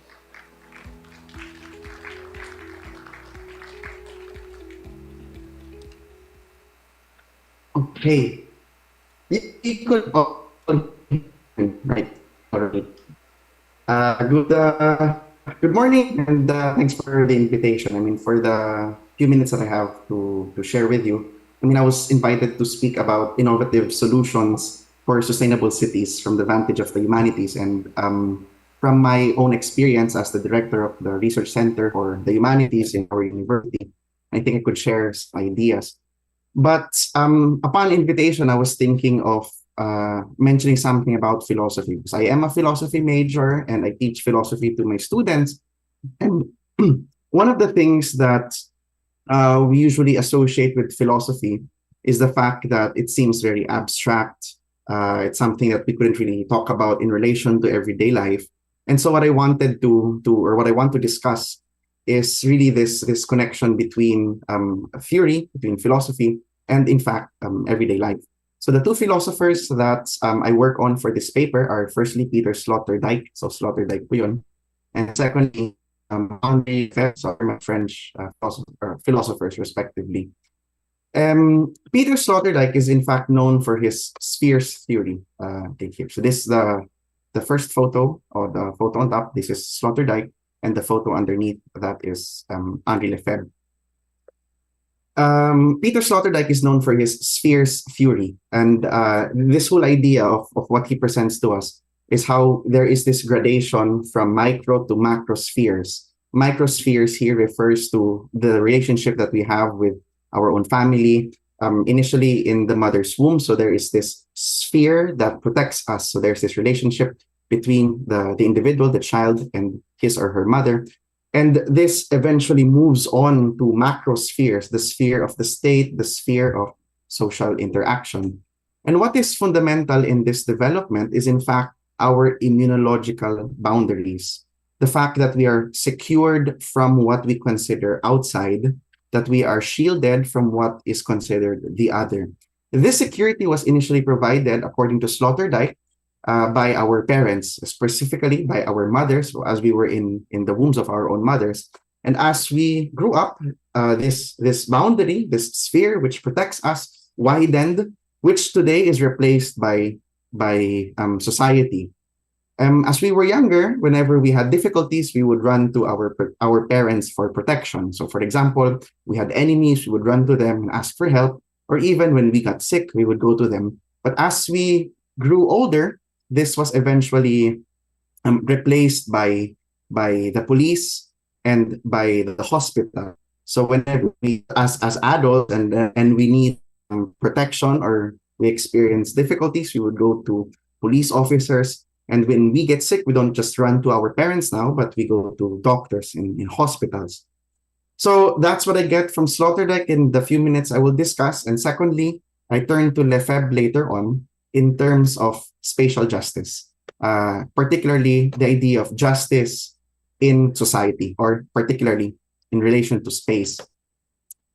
What the city provides us, and since this is really the focus of what I will talk about, or what I'm talking about, the city provides us a tangible representation of immunology. Once more, immunology for Sloterdijk is the experience of constantly being protected. And what I want to point out here are the overlaps in the immunological boundaries within our very spatial enclosures. And I use Metro Manila as my example. In concrete terms, this is evidenced by our gated communities, by constant checkpoints and security outposts, and even in our congested thoroughfares. Metro Manila is just around more than 600 kilometers, yet replete throughout the metropolis are gated communities. And this is a reality further magnified when we consider neighboring provinces like Rizal, Cavite, Bulacan, and Pampanga, and so on. But the constant need to be secured and to secure ourselves on a very private level perhaps stems from an understanding that we cannot just rely on the state for this form of protection. So an individual might feel more secured within a gated community because of the exclusivity that address provides. I am separated from others. So this is a very tangible representation of what Sloterdijk is trying to say. Another example we could see in security checkpoints or even outposts, the figure of the security officer checking our bags or even requiring us to tap our IDs. These are common instances for us, and we don't really question them. It might be more understandable or logical when we talk about banks or government offices, but even this personnel, or the figure of this personnel is ubiquitous, even when considering schools. It's the same in UST, and I'm pretty sure it's the same in the University of Makati. Makati, always that person is there, checking our bags, checking our IDs, and not just in schools, but even whenever we ride trains, mass transit stations, and even shopping malls. So there is this initial barrier before I would spend money that I earned. So what we see in these images are forms of how we subject ourselves to something new, and perhaps we take it for granted. But lastly, the most visible form, I would argue, of immunology is perhaps experience when we are stuck in a traffic jam. I live in Marikina, but whenever I go to Manila, to the university that I work in Manila, which is less than 20 kilometers, it would require me on a motorcycle nearly an hour, but using a car, it's about an hour and a half. And that's just one way. But this is a reality that we all face. And despite that, vehicle sales have reached an all-time high. Why do we subject ourselves to this form of immobility? Hindi na tayo makakilos. We're immobile. For Sloterdijk, the vehicle represents our earnest desire to separate ourselves from others while in motion. Because whenever we ride public transportation, a bus or a train, a jeepney in our case, we are mobile, we are able to move from one point to another, yet we have to share this boundary with another person. But inside a vehicle for Sloterdijk, we are completely separated from the other, even in motion. But what I would want to point out again from Sloterdijk is this idea of a foamy existence. For him, this is best represented in the Philippines in our condominium units. And we have recently realized an oversupply of these units throughout the metropolis. A condominium unit, an apartment unit, represents the ability to live in common, on a small plot of land, yet totally isolated from another. And each of these condominium units have their own selling points. How easy it is to move from one's bed to the kitchen, or perhaps such a wonderful view from the balcony, and obviously the security offered by the security personnel downstairs, resort-style amenities. So with all of these things, it seems we're able to merge living in a retreat, like on vacation, yet in the middle of the metropolis. However, totally isolated from one another. And we have to understand, in Metro Manila, this is what we mean by progress. Having a mall nearby, living isolated from other beings, what is common to all of these representations earlier is in fact a realization of what we understand of ourselves. But should society just be like this? That's why from Sloterdijk, I mentioned I would want to include Henri Lefebvre in this discussion, because for Lefebvre, we all have a fundamental right to the city. And the city for Lefebvre is not just what is built, but rather our imagination of it. The city is in fact a product of a collective imagination. So the fracturedness of the metropolis of Metro Manila is in fact a byproduct of our fractured imagination of it. Hinayaan natin maging watak-watak ito sa ating pag-iisip. How then can we reimagine the metropolis? Since I was invited here to shed light on some sustainable innovations, or some innovations for sustainable living from the vantage of the humanities, I was pondering on this idea. So if this is the reality we find ourselves in, how then can we reimagine the city? How then can we reimagine social interaction? Perhaps a clear direction that I would want to shed light on is the need to challenge our very idea of progress. Why did we allow progress to equate to a mall, to equate to a condominium unit, converting farmland into roads? That's fundamentally flawed. Innovative solutions must come from the ground up, rather than from a lofty idea of consumerism, of capitalism. It should come from individual human experiences. And the very question of mobility, or in the metropolis, our inability to be mobile because of traffic, of heavy traffic, should demand from us social justice. On average, the discomfort that we experience by taking public transportation is a clear sign of the lack of any sustainable effort that we have put into this sector. The equation of anything public with poor quality, kapag public hospital, it might not be comfortable. That's a clear indication of our lack towards sustainable living in the city, because living in a city demands living in common. What is sustainable ought not to be private. Yet, living in a city, if we constantly turn to what is private, my vehicle, my education, my own insurance, my own hospital, that shows how things are fundamentally unsustainable. Our production of space, once more, returning to Lefebvre, must not solely be for individual consumption, but rather it must be attuned to serve the common good, to serve the greater public.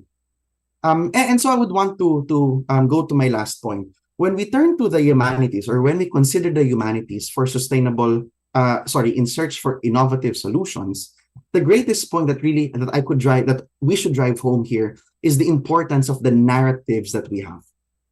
Earlier, we talked about the imagination, the importance of the imagination, but now, fundamentally considering the humanities, we ought to realize the importance of the stories we're able to say. While we are able to marvel at engineering works, converting farmland into industrialized zones and things like that, we must not forget that amidst all of these things, our fundamental greatness as human beings is our capacity to tell stories and to believe in them, to believe in the things that we have said.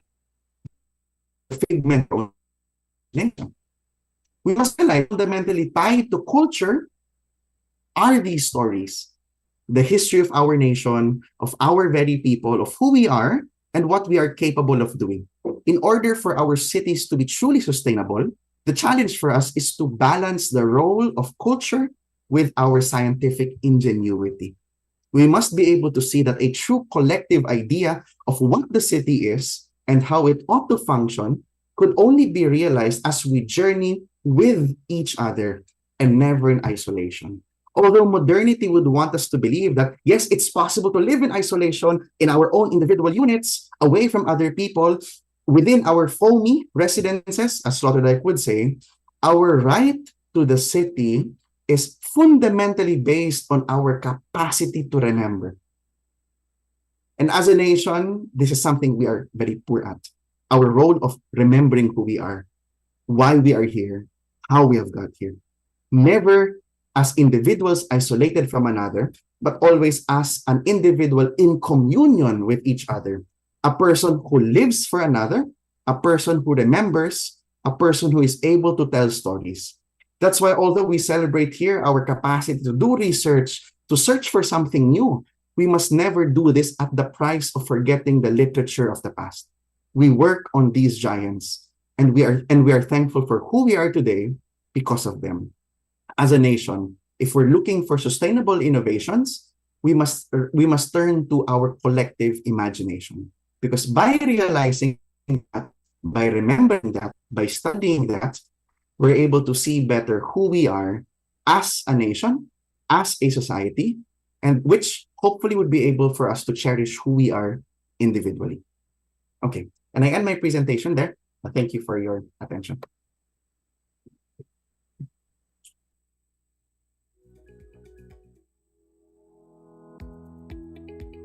Anton Heinrich Renesland, and may we indeed remember that your words this morning, that before we go forward, we must look back. We should stand on the shoulders of the giants of research, so to speak.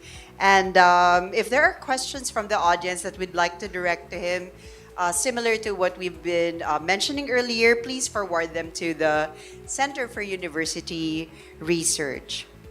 And next, our next presenter is an associate professor at the National University Philippines. He got his first PhD in biology education at the College of Education, University of the Philippines, Diliman, where he is now taking the second PhD in curriculum studies. Besides being a DOST SEI CBP SME Scholar. His research scholar profile covers a wide range of topics, including design thinking, flipped learning, empathy driven education, transdisciplinary learning, and also the biology and TVET integration for enhancement of workforce readiness. His works have been published in Scopus and Web of Science Index journals, and he has been to various local and international conferences where he presented studies with focus on innovative pedagogies such as design thinking. So the list goes on. We could share this also to the students later, but in the interest of time, please please join me in welcoming Dr. Joe Lash Honra, PhD.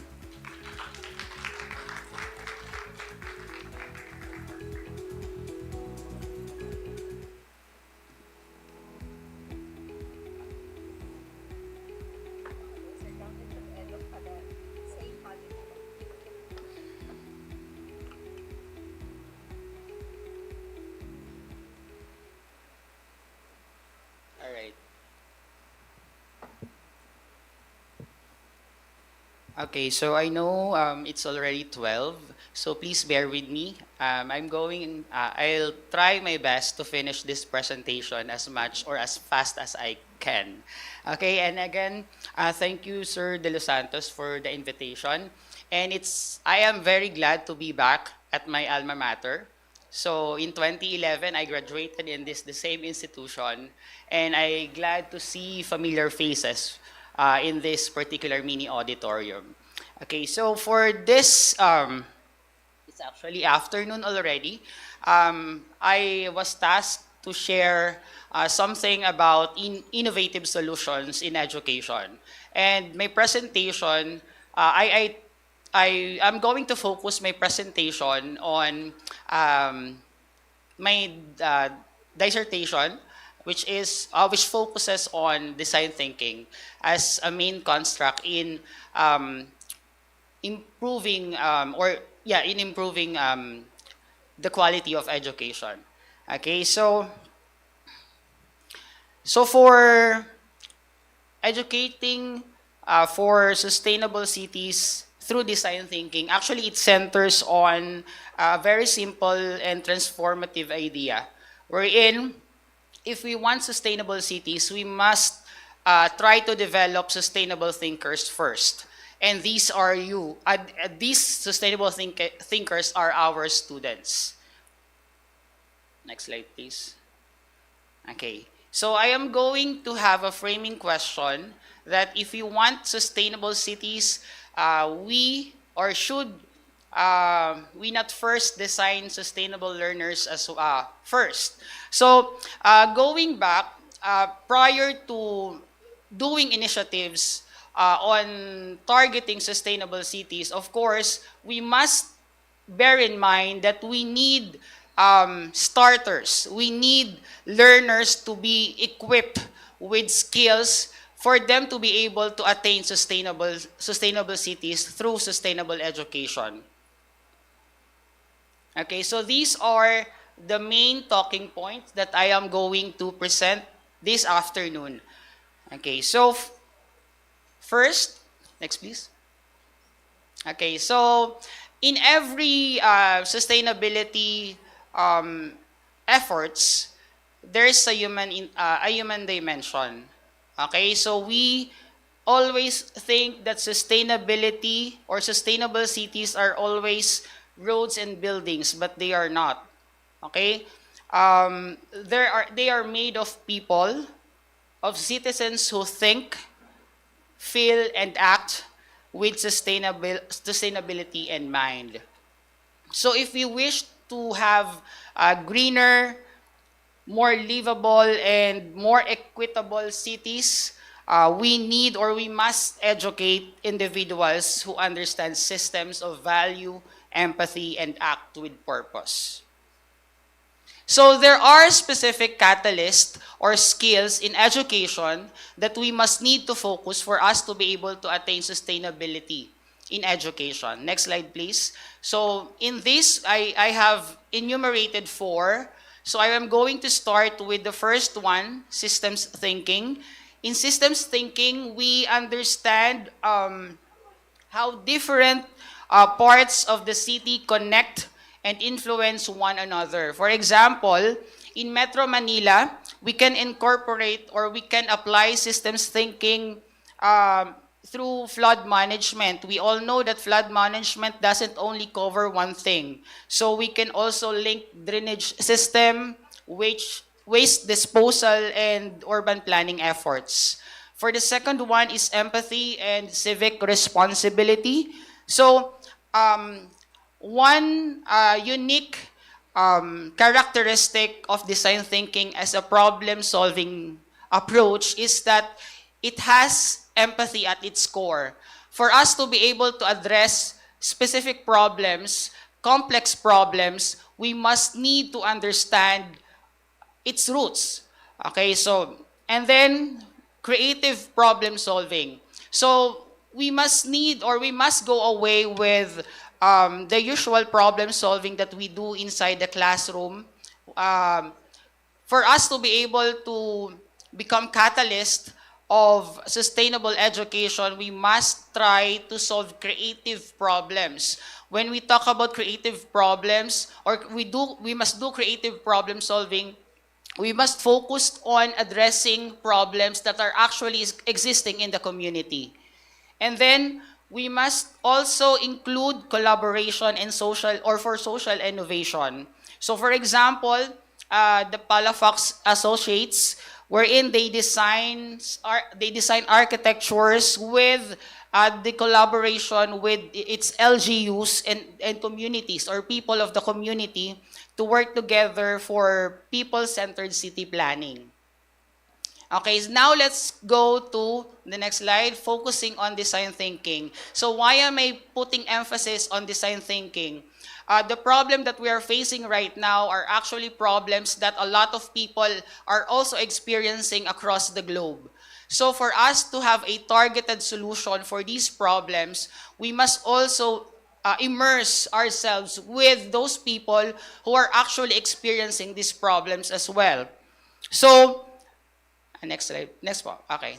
Sige. So the first point in design thinking is it encourages us to be empathic and to be creative.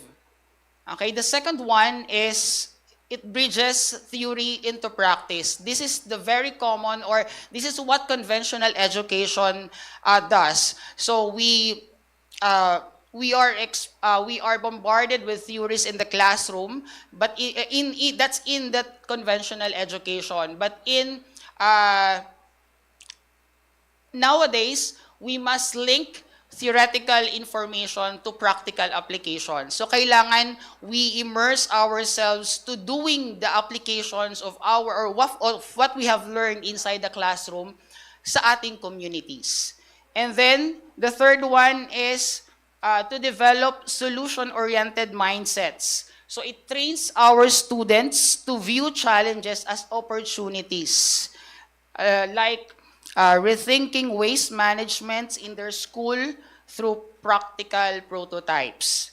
And then the last one, design thinking gives us, or it cultivates collaboration. So no one does design thinking alone. So it entails or it requires collaboration. It can be with your classmates, it can be with the school stakeholders or institutional stakeholders, including the community.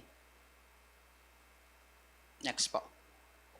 Okay, so in sustainable education, it is common that we use classrooms as our laboratories to develop sustainable education.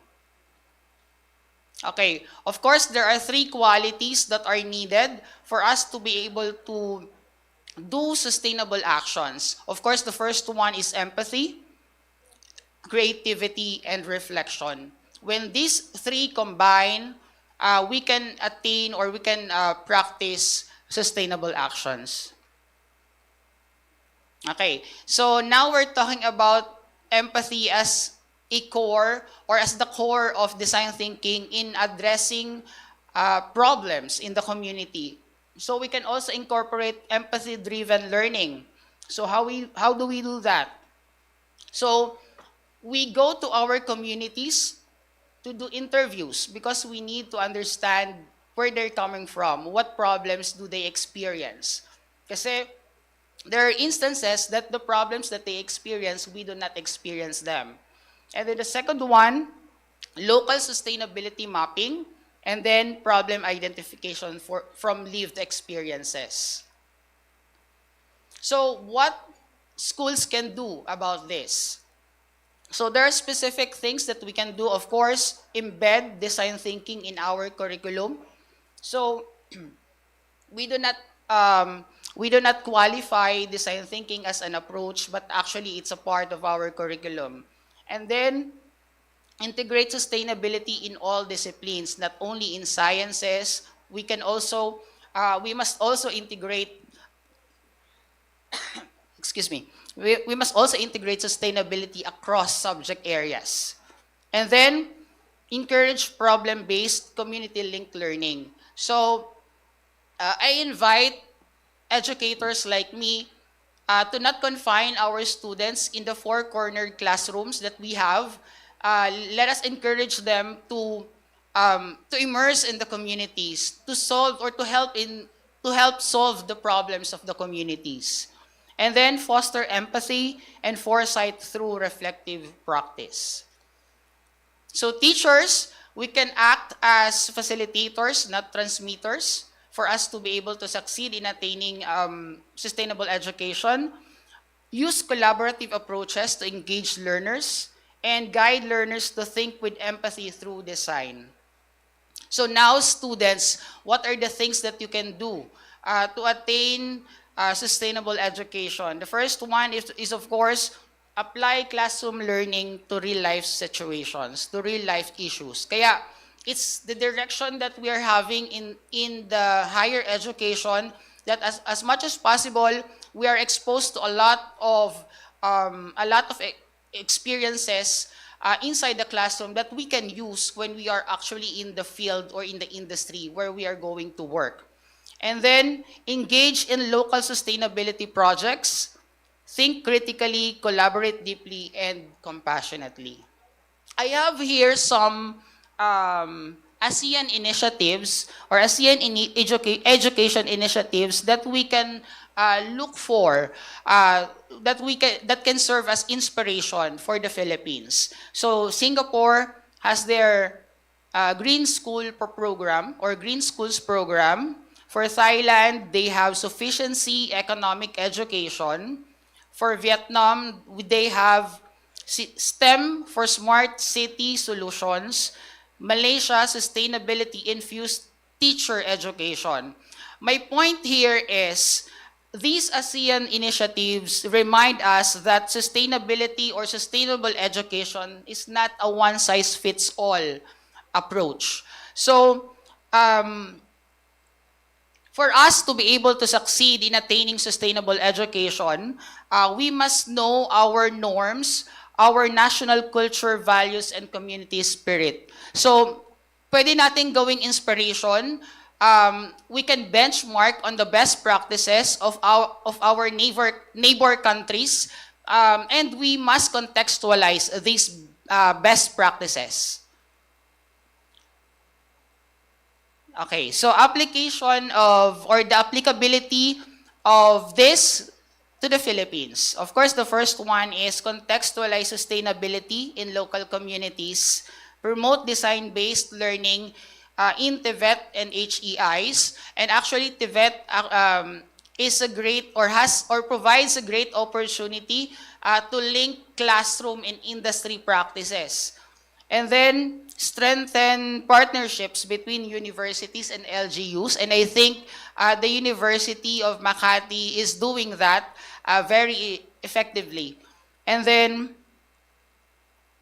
next po. Okay, so above all, so let us educate not just for survival, but for sustainable transformation.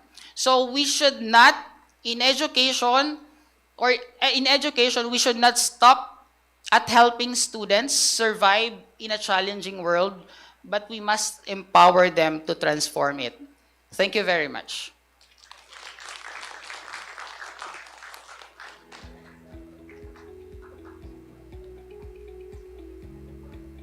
Thank you, Dr. Jola Shanra, for your points.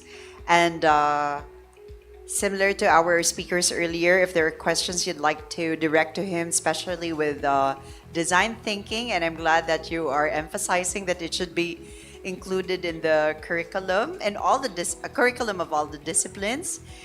We may very well send the questions also to the Center for University Research, and these will be forwarded to Dr. Honra. So at this point, I'll request Professor Florante de los Santos to be on stage as we present the Certificate of Appreciation for this round of plenary speakers. So hopefully our other speakers are still with us online. Professor Musa, Professor Iglesias, Professor Renesland, and in person, Dr. Hanren. As they proceed to the stage, please allow me to read the text. The Certificate of Appreciation is hereby awarded to Dr. Jolash Hanra, Dr. Shuaibu Saidu Musa, Assistant Professor Gabriel Iglesias, Dr. Anton Heinrich Renesland, for their plenary presentation, Education for Sustainable Cities, with the theme Advancing Urban Development Through Research, Establishing Innovative Solutions for Sustainable Cities, conducted on October 22 to 23, 2025 at the University of Makati Admin Building Auditorium. Signed, Florante E. de los Santos, RGC, Maria Faye Nanette M. Cariaga, RPH, PhD, EM, and Alexor C. Ramos, PhD, SESE. Let us give them another round of applause.